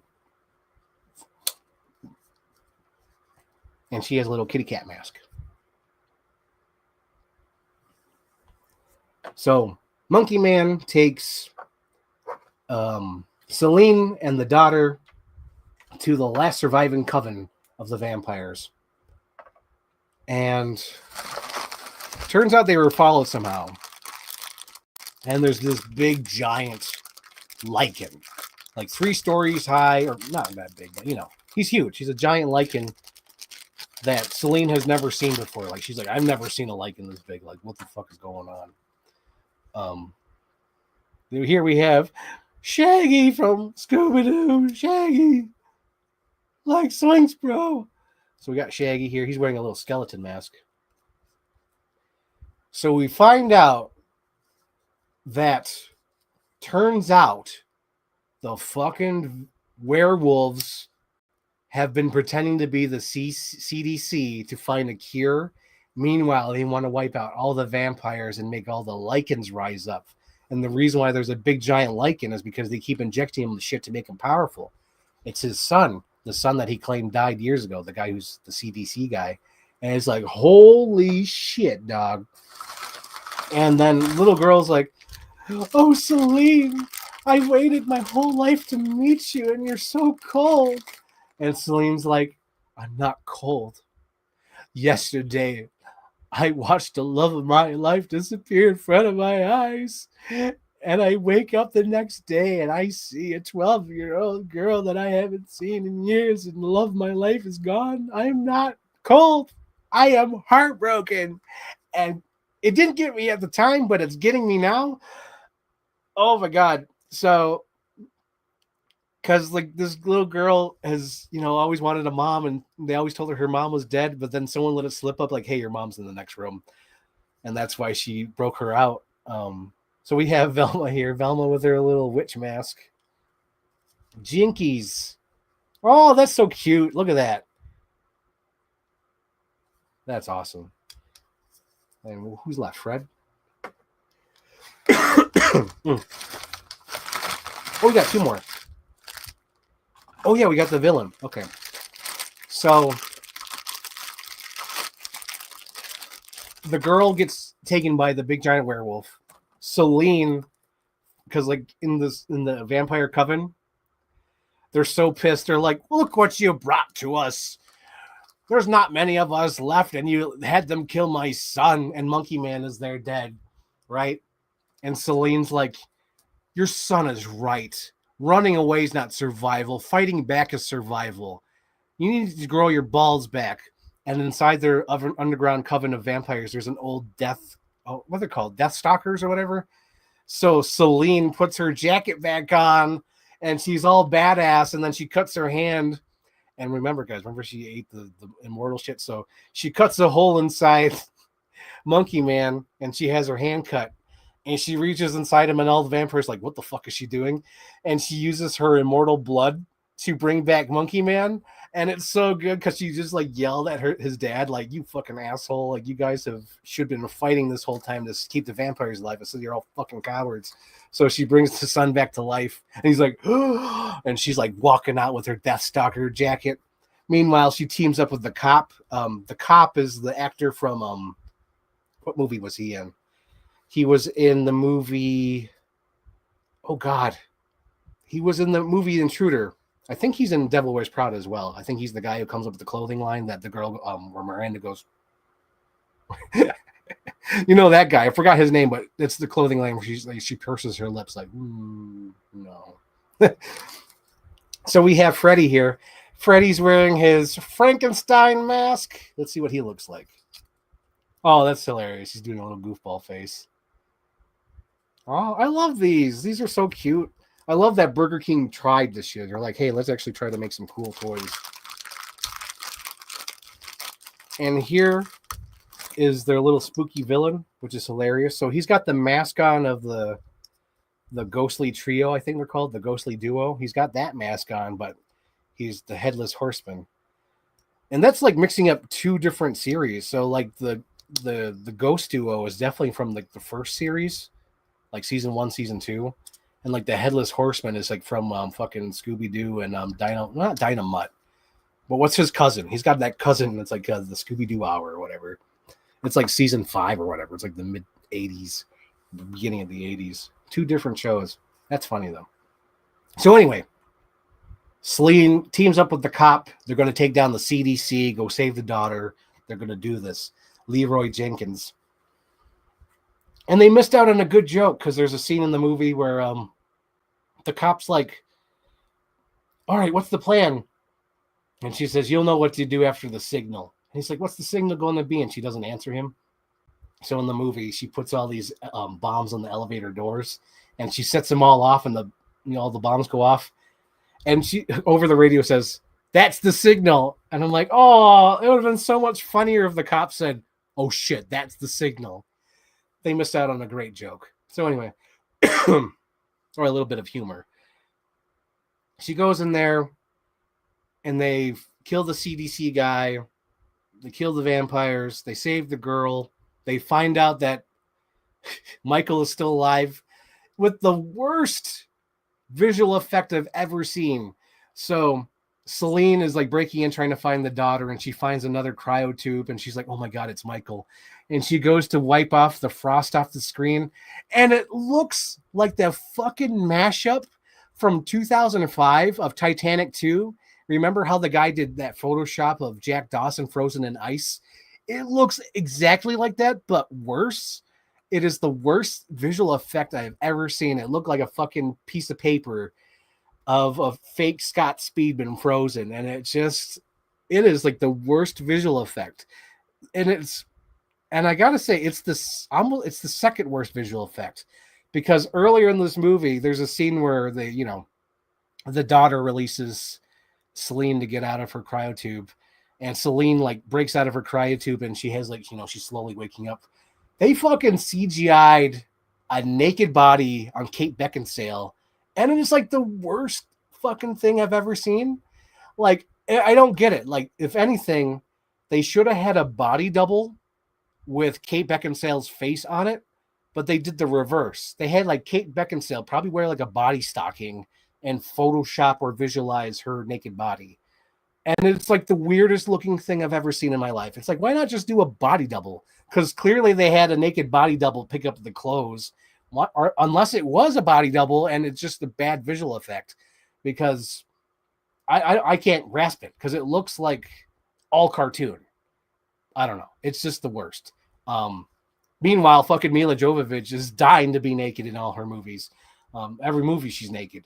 So anyway, we have the fake Scott Speedman. They kill everybody, and the dad escapes, and it leaves on that cliffhanger. So Monkey Man, the cop, are still alive, and she's on the rooftop saying, like, now the battle has begun. And that's where I've left off.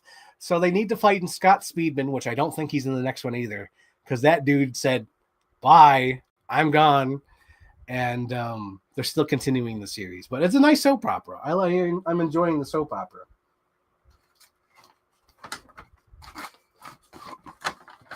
So with that being said, I'm exhausted. Let's finish up this unboxing, because there's tons of toys left. I've been too busy talking about Resident Evil and Underworld. But to be honest, I'm just excited to watch these movies finally, because I've always avoided them. I always thought they were stupid, which they are. But like, I'm in a different headspace where I'm like, let me check out these movies. Like, let me watch them. And I've been enjoying them so far. I really liked Underworld. It's not as good as Resident Evil. Like, I would say I like Resident Evil more than Underworld, but I do love the ongoing soap opera of Underworld, because that is definitely a soap opera.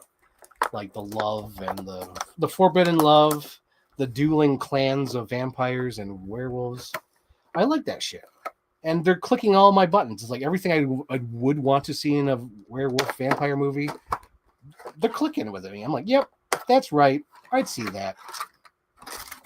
And it's got to be the same creative team who did I, Frankenstein, a secret guilty pleasure of mine. I love I, Frankenstein. So, like, they must have made these movies, too, because it's almost the same cast.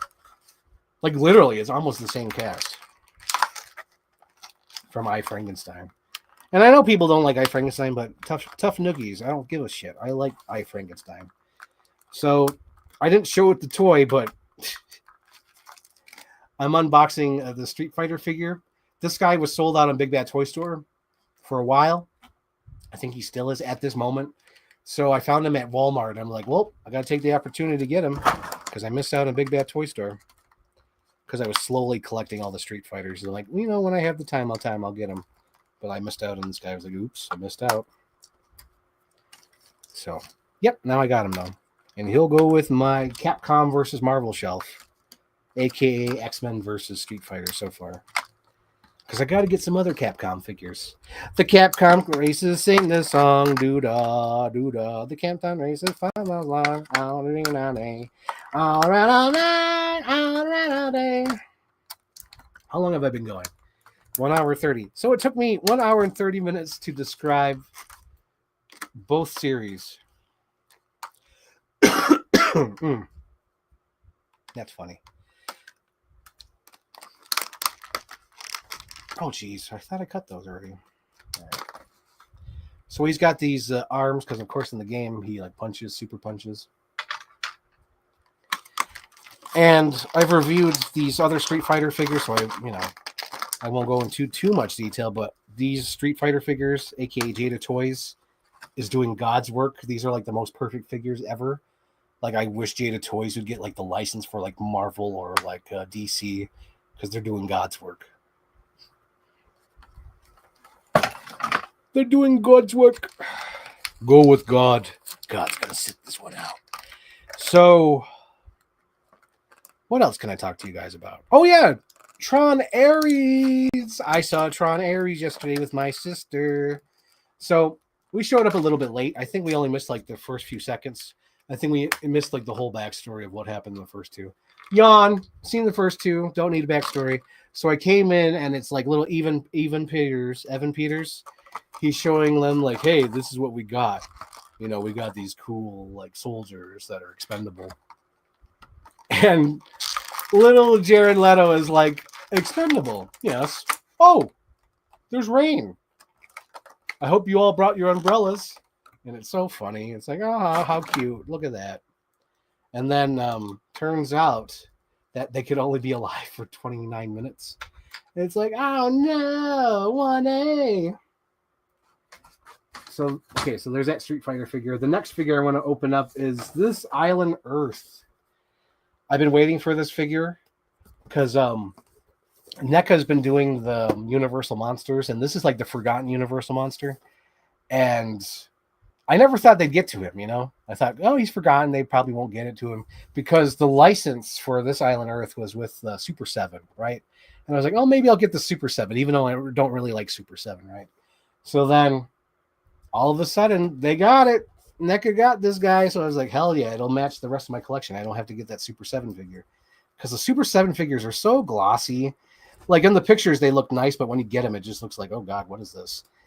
It's like with that Valleyverse guy always says, he's like, why don't they get, like, you know, a texture? Like, because you have a whole box, like a whole book of textures you can do for your figures, and they don't do that. He always makes fun of them. Or he used to. I don't know what the fuck happened to his channel. He did an interview with like a toy guy and then never came back. I don't know what's going on with Valleyverse. Because he used to do like weekly videos like, get a load of these toys. Get a load of that. Like every week or every month or whatever, he did a little video like, get a load of these guys. Look at these action figures. They suck. Like he had like barely anything positive to say. Or at least that's the way he comes off. I'm sure there's moments where he tries to find the positive thing to say about figures. But it's overwhelmed with, get a load of this, you know. So, yes, Tron Ares.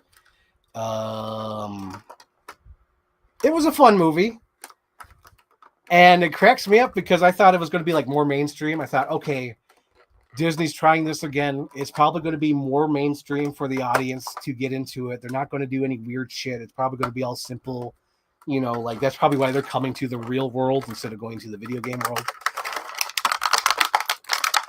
I thought they're going to do that, right? It's going to be simple. No.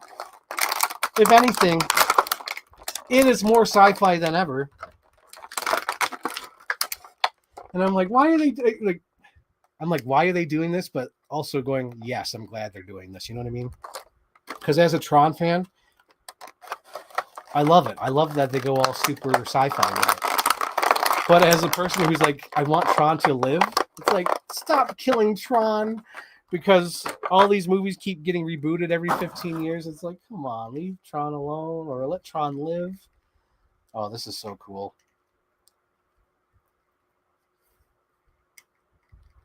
Look at that. Look at the colors. That looks good on camera. Look at that. I like this. Clearly just a man in a rubber suit. Let's see what the head... This is alternate head. Bleeding brain. So, I'm watching Tron with my sister. And my sister... I lean over to her. Because in the beginning of the movie, it's kind of slow. And I'm just like jamming out to the music, right? And it's super loud. So I asked my sister, I'm like, why is it called Tron if Tron's not in this? And my sister, without losing a beat, says, who's Tron? Cracked me the fuck up. I'm like, that's hilarious. And then it's like during the scene where the motorcycle chase is happening. And I'm like, Jared Leto does the Akira slide. And I'm like, oh my God, sister, look. They did the Akira slide, and I don't think she has any idea what the fuck I'm talking about, but it's so hilarious. I'm like, they did the Akira slide. And then they're driving through the city, and like they're leaving up all these walls. And my sister's like, look, they're building a wall. And I'm like, yes, they're building the best wall, Tron wall. Jared Leto, great guy, building a wall through the city so they don't let any Trons escape. Hilarious. Then what else happened? Oh, yeah, so they go to the Tron world, right? And then Jared Leto is like... It's kind of weird. I don't know how... Like, I guess he's supposed to empathize. There we go. Empathize. I'm trying to find the right pronunciation. He's supposed to empathize with her, but it just looks like he's a creepy stalker, even though... I don't know, it's weird. So it looks like Jared Leto is being a creepy stalker. Meanwhile, it's just Evan Peters looking up the woman, Kim, whatever her name is. Alice Kim, I think her name is in the movie, or Eve Kim. But it just looks like Jared Leto is being a fucking weirdo, stalking her, reading all her text messages, looking at all her videos. And like he grows to care for her. I thought love, but that love aspect never really comes in. It's just it's always the thing. They can't do romance in these movies. It's always like, I like you. So he sort of grows a connection to this Eve Kim. And, oh God, I forgot to show you what I'm opening. So, Phantom of the Opera, the red outfit. I didn't want the regular one. I've been waiting for the red outfit. The red outfit finally came out, so I was like, yes, got to get it. And, of course, it'll go on my Universal Monster shelf. All right. So, where was I? Tron Ares. So, Tron Ares, he grows connected to this Eve Kim, and he breaks her out of the Tron world because they're like, whoa, if we take the thing from her memory, that'll kill her. Like, if we get this code, the source code thing from her, the permit code or whatever the fuck it's called, it'll kill her. So... And that doesn't ring true to Jared Leto. Jared Leto's like, well, I don't want to kill her. She's a nice person. She's, a human being. So he's like, hey, Eve Kim, make me a deal. I'll save your life. But you got to use that forever permanent. Like, forever yours. That thing on me. And she's like, I guess so. So they escape the mainframe and end up in the real world. And he's only got 29 minutes to live before he de-resolutionizes and ends up back in the hard drive. So there's like a comedy scene that's set to just can't get enough. And then it does like a complete 180 within the scene where it's like, your sister died of cancer and I think you're doing great things and you're a good person. You shouldn't be so depressed. You'd make your sister so proud. And it's like all within the same scene, like within the matter of 2 minutes. But it's all nice. It's good, nice character development. They steal a Honda Civic, a classic, and it's very much like out of Terminator 3. Not even Terminator 1 and 2. It's straight out of Terminator 3 when they steal the Honda Civic. So then Evan Peters fucks up. He like tells his second in command program, hey, I want you to catch them by any means necessary. And this fucking by any means necessary goes off the grid and starts killing people, like real human beings.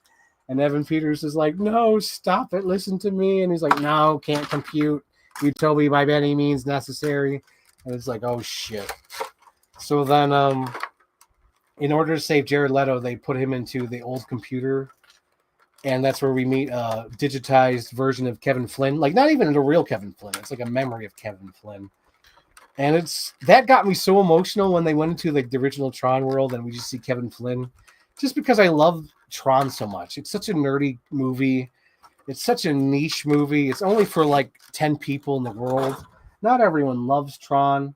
And just to see Tron on the big screen and that old world, and just to see a little bit, and just to see the light cycle, and just to see Jeff Bridges play Kevin Flynn one more time, and like do all the Kevin Flynn things, like, hey man, that's fascinating. Yeah, it rocks, man. He's like doing all that shit, and it's like, that's why I love Tron.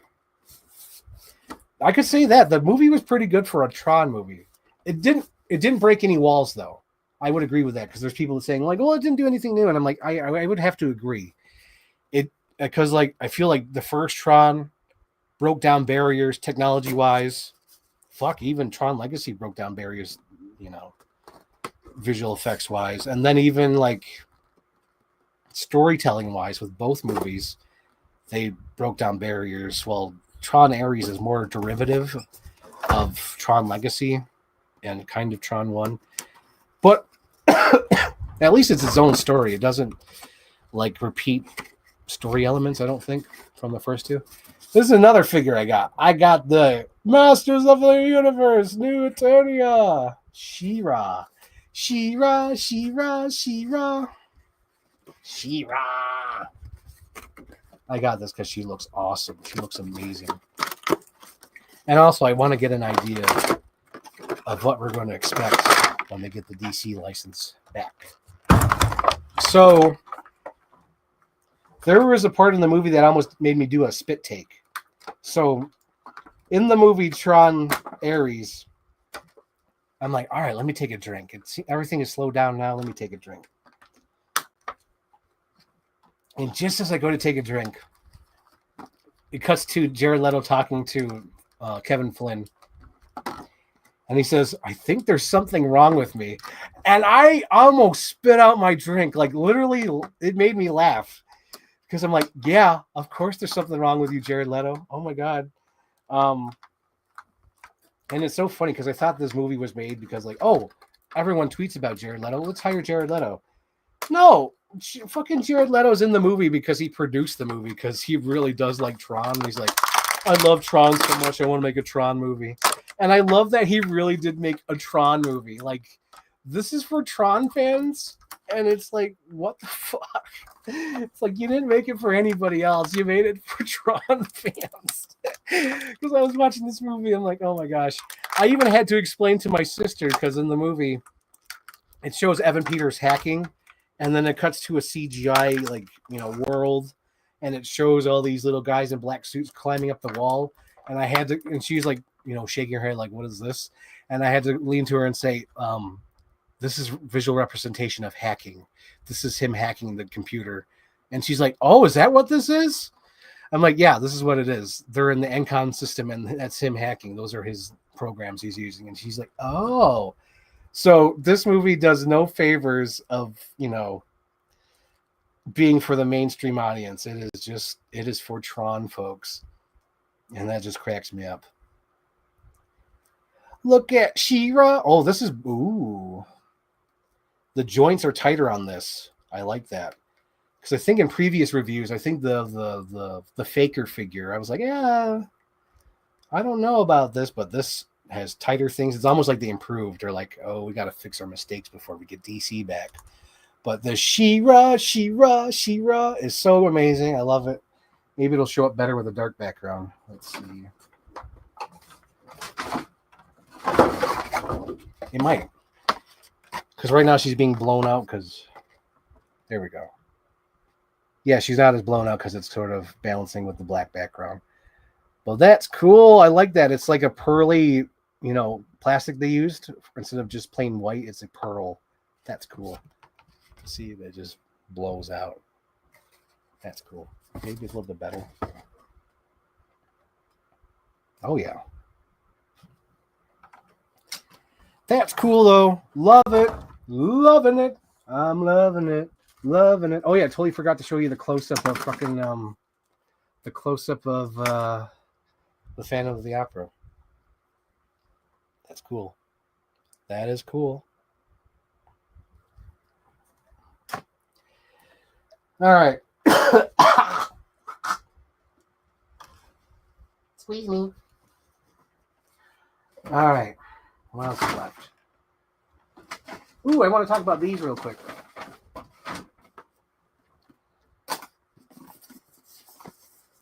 So I went into Walmart and I'm going through the toys, and of course there's some new stuff, some old stuff, but like, eh.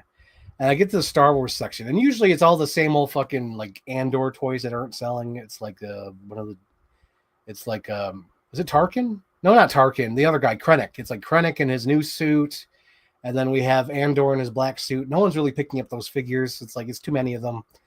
There's not a good mix here. And then all of a sudden, I see these two guys just sitting there, and I'm like, oh my god. Someone probably had these and put them down somewhere, and the Walmart worker probably, had to put them back. Someone put them in front of the toys. And I'm like, holy shit, I lucked out on finding these boys.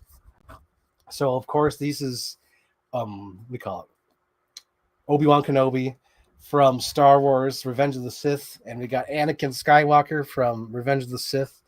My new favorite Star Wars movie after seeing the 20th anniversary this year. It was fantastic.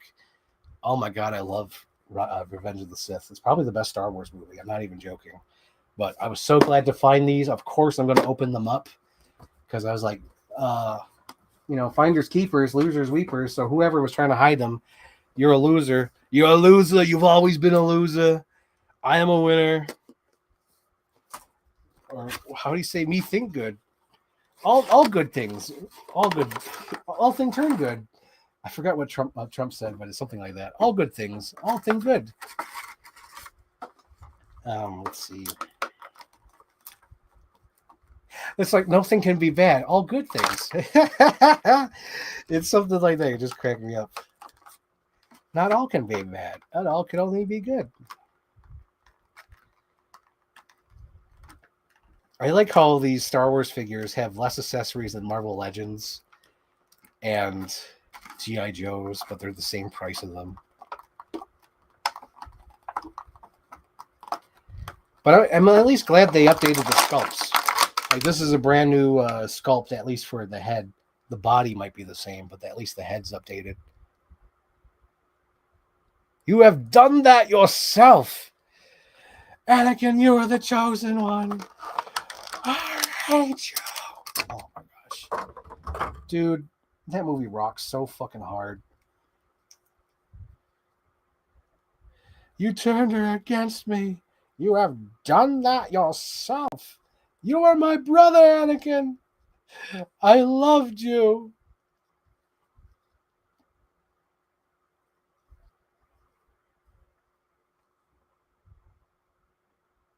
Love it. Loving it. Loving it.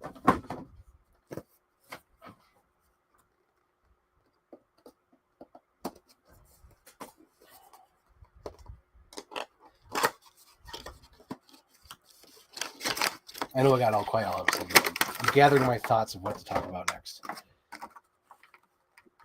Oh, so anyway, I like Tron. I don't know if I got finished that story. I did like Tron Ares. It was a fun time with my sister. Afterwards, she's like, I guess I got to watch the first two. So she watched Tron Legacy and then Tron. So she's been texting me. So the first text was like, oh, Quora was the original ISO. And she was the gift from Kevin Flynn to the world. And I'm like, right. And then 2 hours later, Tron was a program made by Alan in the first movie. I'm like, who's Tron? But it was great. So Tron Ares caused my sister to check out the Tron movies. Here we go. Again, brand new head sculpt for this Anakin. Fucking awesome.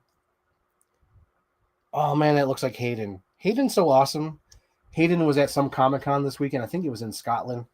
Bruh, like, I love how he's so good to his fans. And I think it's just because he knows that they've been there with him since the beginning. Whoever's supporting him now have been there since the beginning because they're all like my age and they're all crying and hugging, when meeting him.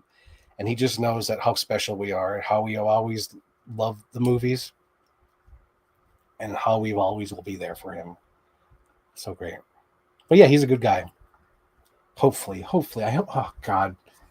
I know all these actors do something horrendous after you say, oh, yeah, they're good people. And you're like, oh, fuck. But I think Hayden's a good guy. I don't think Hayden will do anything bad. No bad thing. Only good thing. Only good can happen. So I saw this at Target. Of course, it's just like another repaint, another re-release. But bruh, I think that's like a new head sculpt or like a nice paint job for the head because it looks so good. It looks so beautiful. Like, you know, I gave myself a chance to put this down because I didn't really find anything on my toy search, you know. But I had this in my hand. I'm like, you know, this looks beautiful. And I'll put it down if I don't think so. You know, if I change my mind before I leave the store, I could always put it down. But I kept looking at this head sculpt, and I was like, dude, that's a beautiful head sculpt. And I don't know, like, if it's the same one or different. I think it's different. I hope it's different, at least. But I really enjoy what they did here. Because whatever they did, like, with the makeup, like the face printing, whatever they did with this design, like, the hair might be the same, but that face, the face is actually beautiful. I love whatever they did here. I love the makeup here. It's so cool. Because I have the white suit one, but I think she has like gritted teeth. Let's see if I'm crazy or not. Oh, wait. Oh, bro, I'll knock things over. Because if I get up right now, I'll have to move Nosferatu, and I don't really want to, and I don't want to knock anything from the shelf. Shit. Well, anyway, I thought this was a great head sculpt. I really loved it. I liked it. I think it's different. It looks different enough anyway, so I was like, I want to get this. And I do like how she looks. And I do like the ball joints. I don't think she has the ball joints on the other figure. I'll have to look. But she has like ball joints in her arms. That's cool. And the black sort of looks like the original 2000 X-Men movie. Which is why, another reason why I got it.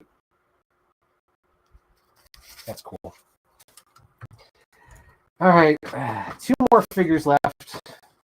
I was going to show those things off, but maybe I'll say that for another video. I don't know.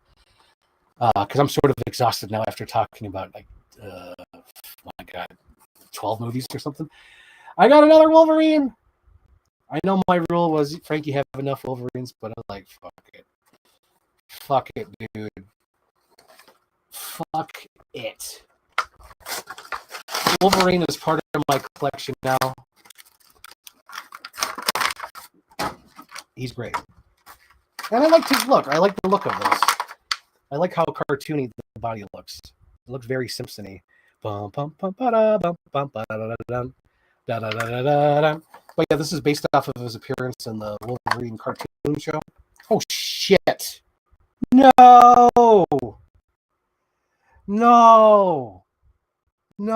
So this fucker's claws comes out. I don't like that. No, damn it. So it's on the floor over here somewhere. Oh, fuck. God damn it. God damn pimps. Ah, shit. Well, I gotta look for his fucking claw now. God damn it. Here I'm thinking like, oh, they learned their lesson, you know, and oh my God. So anyway, these are his regular hands. Oh, fuck. Now I gotta find a stupid fucking claw. And I was so happy because the other one has his claws inside. I'm like, oh, great. And I thought they just did that. I assumed. You assumed too much. God fucking damn it. So it's down here somewhere. Man, that's going to irritate me. Now I really got to do a thorough. I got to do a thorough inspection now. God damn it. God damn pimps. All right. If remember, if you know that reference, let me know. He comes with a deck of cards that say Xavier. All right. So last but certainly not least, we have Heavy Duty. I got this because I felt like my G.I. Joe collection is in desperate need of someone of color. Oh, a flashlight. Oh God, it's not gonna help though.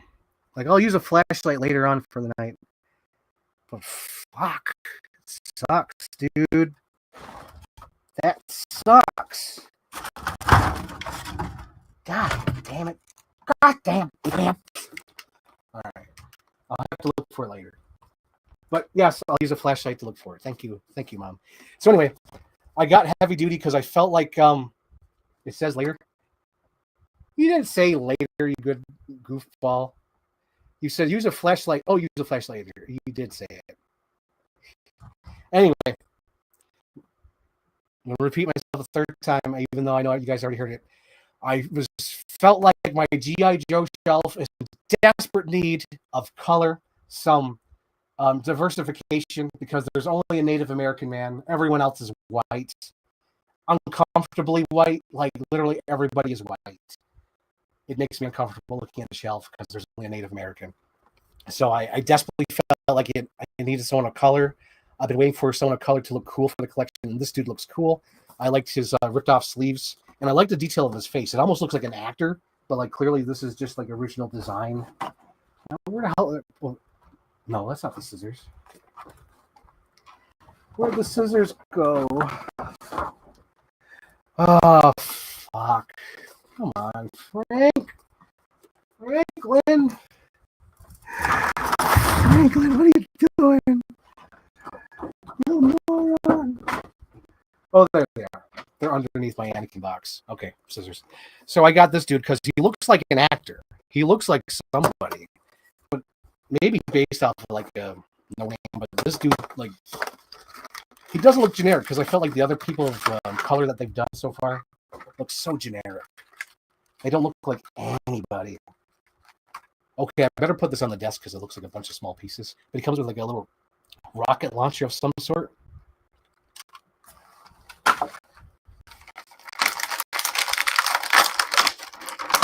But this dude, I like his look.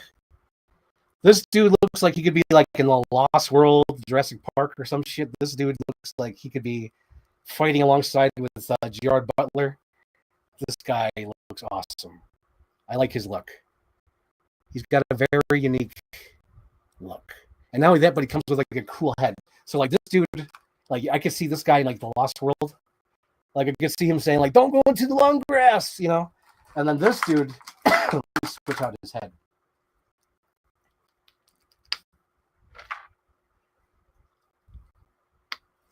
This dude looks like we gotta fucking fight the aliens. Welcome to Earth. I love that because he's got like a flat top head. That's awesome. Fucking Wesley Snipes, Demolition Man. I almost, you know what's gonna fucking irk me if they do like a repaint of this and he has fucking blonde hair. Oh my god, I'll have to get that figure. You hear it here first, guys. If they repaint this dude with orange hair or blonde hair, I have to get it. Because, oh my god, it'll look like the Demolition Man. Holy shit, dude. What's his name? Wesley Snipes, Simon Phoenix. That's the character's name. Bro. Oh, they're going to fucking do it. I would. If I was with Hasbro, I'd be like, hey, since we have this head sculpt, can we do like an alternate version with him? I needed him, though. He looks so cool. Because what if they don't do that? I know they will, but what if they don't? Dude, they're going to make us fucking Simon Phoenix. Look at that. Oh, man, he's too cool looking. That's so cool. Anyway, he's going to look great on my G.I. Joe shelf. He's going to be there. I'm not sure I'm going to use all these accessories. I usually don't use the original accessories with my G.I. Joe figures. Because he's supposed to wear all this gear on him. Because he's supposed to be like, doo-doo-doo-doo. I might just make him look like Simon Phoenix. I might just find like a little shotgun with like a little pistol or whatnot. That's so cool. I love Demolition Man. I remember I tried to show my mom and she's like, no, I'm not watching Demolition Man. I like silly action movies like that. I like Simon Phoenix. He's got to fight Sylvester Stallone. What was Sylvester Stallone's character's name in that? Oh, God. Blah, blah, blah. We called him a Demolition Man. Oh, God, what's his name? Oh, man. He teamed up with Sandra Bullock and Oh God, the other guy too. I was going to say Benjamin Pratt, but I think that's a different actor. Is it Benjamin Pratt? Demolition Man? I wish there was Captain Nine Dog or somebody in the audience to let me know. Like T. Hamill would let me know. Let's see. Demolition Man. What was Sylvester Stallone's character's name? John Spartan. Now that's a character name. And it is Benjamin Pratt. Alfredo Garcia. That's hilarious. And Sandra Bullock played Lena Huxley. Man, that's so cartoony. Oh, man. Sending a psycho to kill a psycho. That's so great. What was it, Maniac? Sending a maniac to kill a maniac. John Spartan. What a cartoony name. That's so great. But let me show you what this heavy-duty guy is supposed to look like. He's supposed to wear all this gear on him and look super... Oh, hang on. Let me put my camera back on my screen so I know what I'm looking at. So he's supposed to look like this, which is way too much. But now that I'm looking at this, yeah, they're totally going to repaint him to look like fucking Simon Phoenix. God damn it. Look at that. But maybe they won't because he's supposed to be a good guy, right? Yeah, he's a G.I. Joe. He's not with Cobra.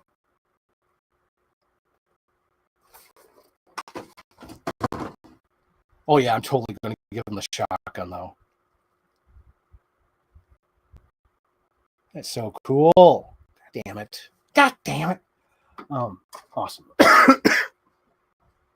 Let's see. So that's all the toys I've unboxed.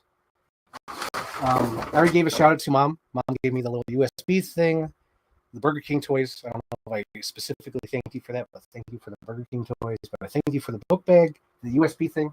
Thank you so much, mothers. So since we're at the 2-hour mark, I'll end it with this because it was fun, and I just want to go through them. And now that everything's open, I could put one thing into the other.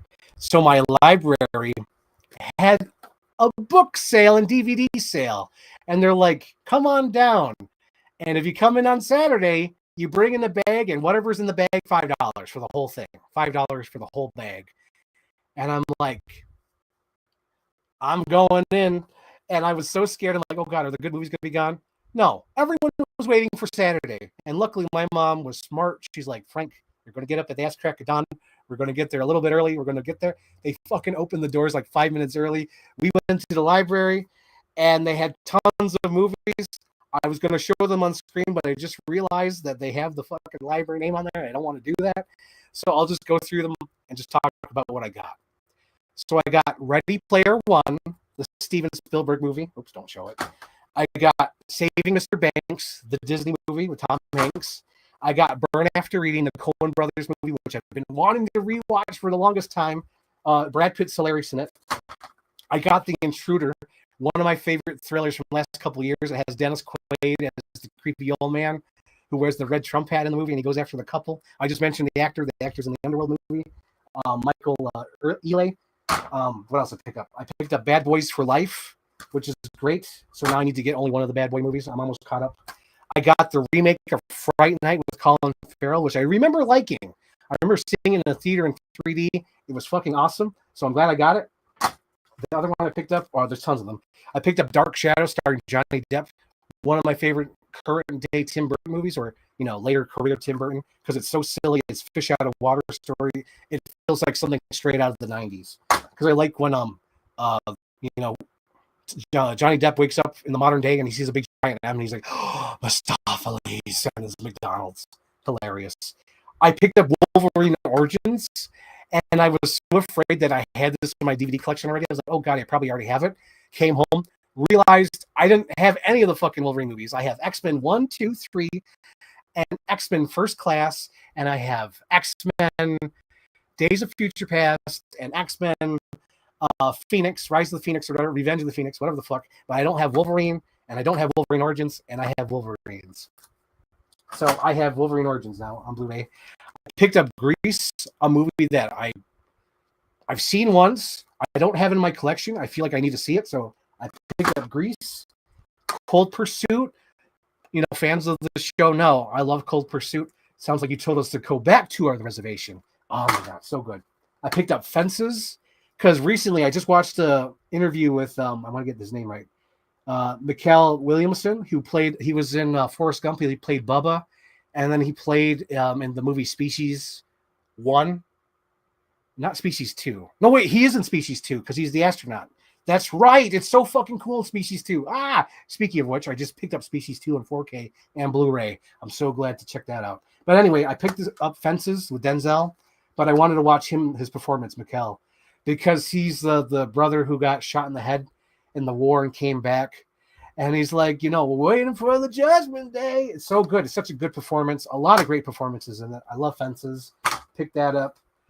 I also picked up Exodus, Gods and Kings. It's the Ridley Scott movie where he did the 10 Commandments. Is basically Christian Bale.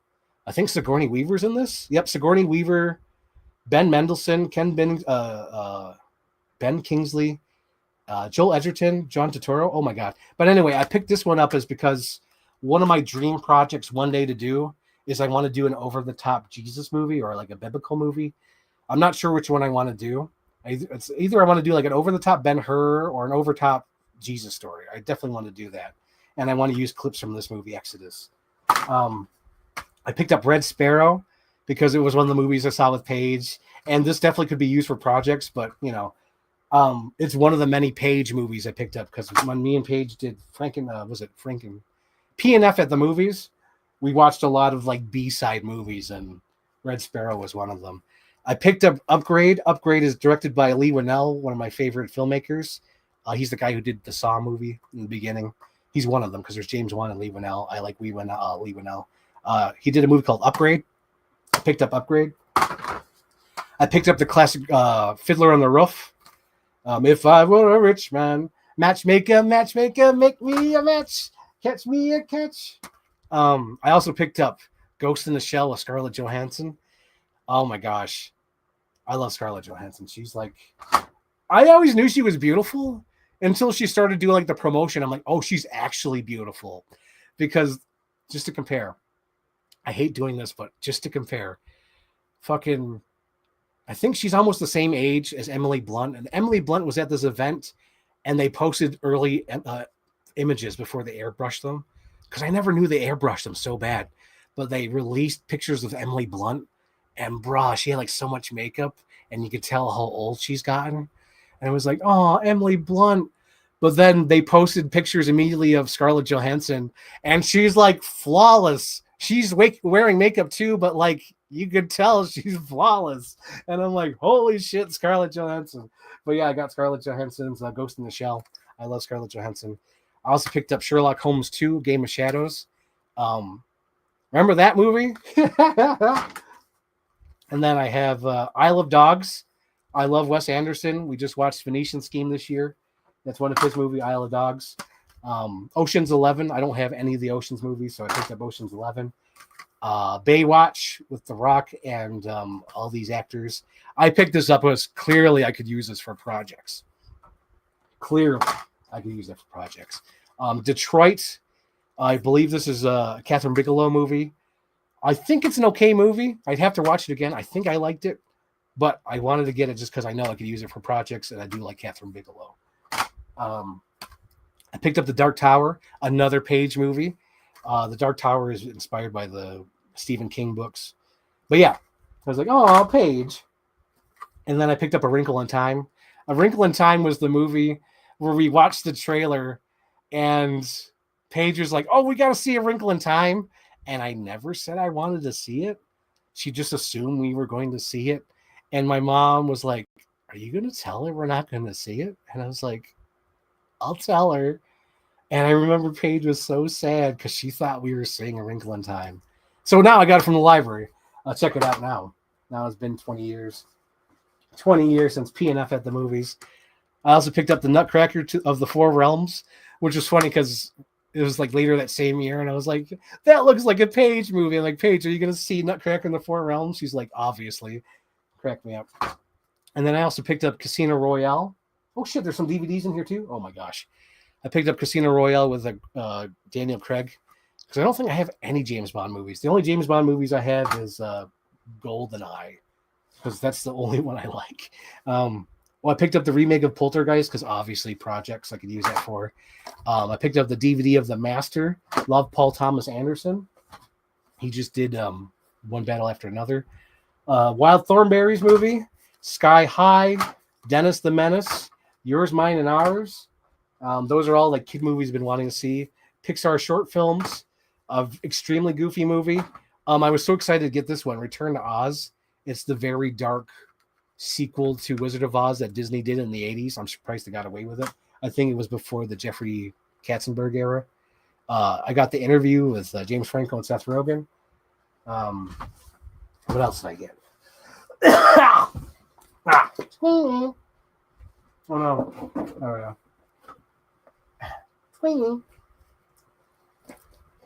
1 hour photo of Robin Williams. Classic. I got Arlington Road. So someone must have dropped this off. Like, here, I want to donate this to the library for the sale because there's nothing on. But like, Arlington Road is a fucking movie that is on almost every list that What Culture did. It's on the list for like underrated movie. It's on the list of best terrorist movie or action movie. It's on the list for best twists. I think I know everything about this movie, but like I had never heard of it before I watched those lists. But like, it is like a weird movie. And I guess it's forgotten to time because like no one fucking talks about it except What Culture. I like this. There's a commentary with the director and Jeff Bridges. So that's got to be great. I picked up another one that was just donated. There's no library thing on here. All the President's Men. Robert Redford, R.I.P. Rest in peace. I picked up this DVD. So at my library, back in the day, all the library had was 2 little boxes of DVDs. And they only probably had about 60 in total. And one of them was this DVD that had 10 episodes of Dragnet. And I remember seeing this all the time because I would always look at the DVDs to see what they had to sign out because they only had so many DVDs. And now, I'm going to cry, almost like 22 years later, 25 years later, they're selling this at the book sale. And it just makes me so sad it's not going to be there anymore. So I got it just for nostalgia reasons. It's a little cheesy thing. I'm going to cover the thing. But it's just a little cheesy DVD that says 10 episodes of Dragnet. And it's just a memory. It's going to make me cry. Like, it's just a memory. It's history to me. I picked up another Lindsay Lohan movie, Confessions of a Teenage Drama Queen. Spy with Melissa McCarthy and Jason Statham. I picked this up because it always shows up on my Instagram reels and always cracks me up. I got The Commuter with Liam Neeson.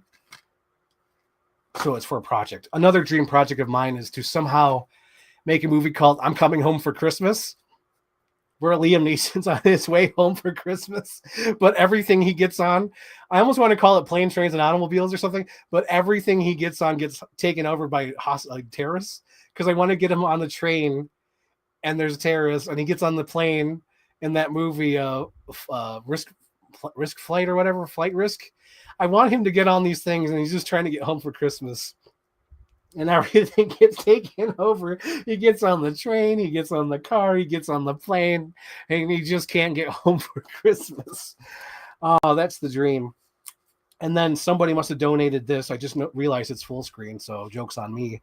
But it was free, basically. I picked up this. Someone donated it. League of Extraordinary Gentlemen, full screen. But again, this is for projects, but I guess now I can't use it for projects. So it's just for funsies. And then I picked a Color Out of Space. It's like a cosmic horror. I think I like cosmic horror, guys, because I like the whole idea of like almost like religion and sci-fi mixing up together. I'm liking that premise. I'm trying to work on a trailer right now, a fake fan trailer of that premise, because I want to mix religion and like cosmic horror and things we don't know about. I just been thinking about, because last month I did the show with Sarah where we talked about The Thing, and it was so funny because Sarah didn't like The Thing at all. She called it a bad movie, and I'm like, The Thing is like one of the best movies of all time. And I was just like really thinking about The Thing. I even watched the remake, by the way. I didn't talk about it. I should have talked about it, but I rewatched I didn't rewatch it. I watched the remake of The Thing, or the prequel, and I actually liked it. It wasn't as bad as I thought it was going to be. It was pretty good. But I love The Thing, and The Thing kind of clicks into that where it's like you don't know what it is, and it's like cosmic and it's shape-shifting. You can't trust it. I don't know. There's just something about that premise of the unknowing. And I had to pick up this movie, Color Out of Space, because it's about about that stuff. And I was shocked that I don't have this in my collection already. And I had to pick this up because I'm like, well, I got to cross it off my list. And even my mom will be shocked that I didn't have this already. But Mom, I picked up Prometheus from the library. Fucking Prometheus is awesome. And I'm shocked that I don't have this already. I think it's the last one I had to get, because I think I have all the Alien movies. But yeah, Prometheus was the only one I didn't have, the outlier, but now I have it. So that's good. So last thing my mom commented, I don't know if she's still here, she probably is. She commented, any new movies coming out? I want to see Predator Badlands, because I love the whole idea of Predator teaming up with a synthetic from the Weyland-Yutani. That's awesome. So it's Predator, Black Phone 2. I want to see Black Phone 2. Oh, God.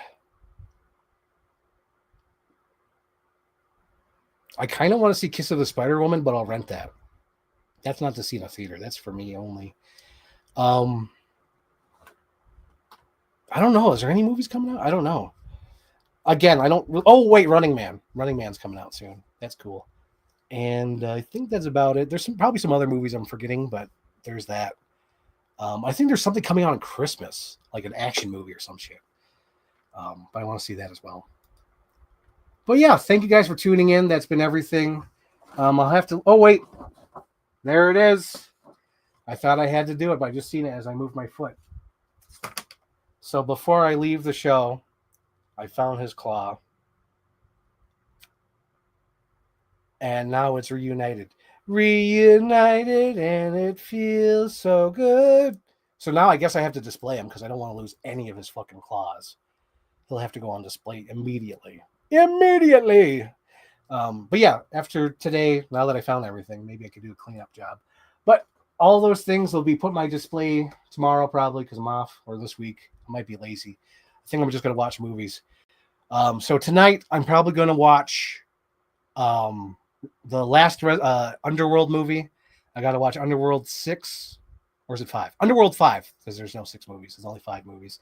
I'm going to watch Underworld 5, and then maybe watch one of the Silent Hill movies, because I want to get into Silent Hill just because since I dipped my toe into Resident Evil, I'm like, might as well check everything out. So I'm going to watch the Silent Hill movies, and then I'm going to watch the Resident Evil movie that came out in 2021, I think. I know me and my mom saw it, but I have no recollection of Resident Evil. Welcome to Raccoon City. I think I do remember, like a bunch of nothing. It's another nothing burger. It's like she goes to the town and they just walk around and nothing happens. I think that's why we don't remember, because the big old nothing burger. Nothing burger. So anyway, thank you guys for watching. It's been a lot of fun. So everyone who watched this afterwards, watch the Resident Evil movies. Those are a lot of fun. Check out the Underworld movies. Those are fun as well. I'm watching Vantage Point. I just finished Friday the 13th. Mom Killer. Oh my God, my mom watched the first Friday the 13th. Oh my God, so good. Oh, before I leave, I want to say that. Guys, I saw Friday the 13th 3D on the big screen, and it was like a religious experience for me, because I just thought, oh my God, I get it. I get it now.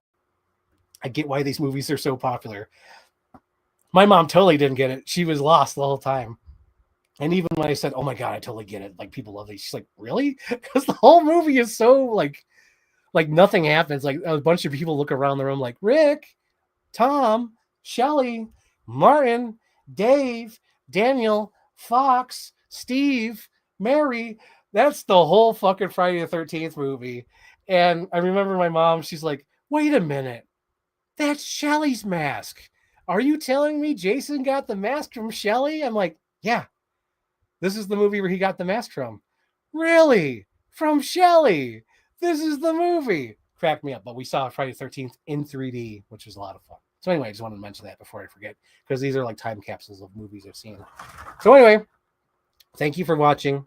Check out Resident Evil. Check out Underworld. Check out the prequel of The Thing. Not as bad as I thought. It's pretty good. It's pretty good. Even though you know it's how it's going to end, but then I could say the same thing for Underworld 3. You know how Underworld 3 is going to end, but you got to watch the story. It's fun. It's fine. It's good. So anyway, thank you guys for watching. Love you all. Peace out, Tupac. End stream. End program.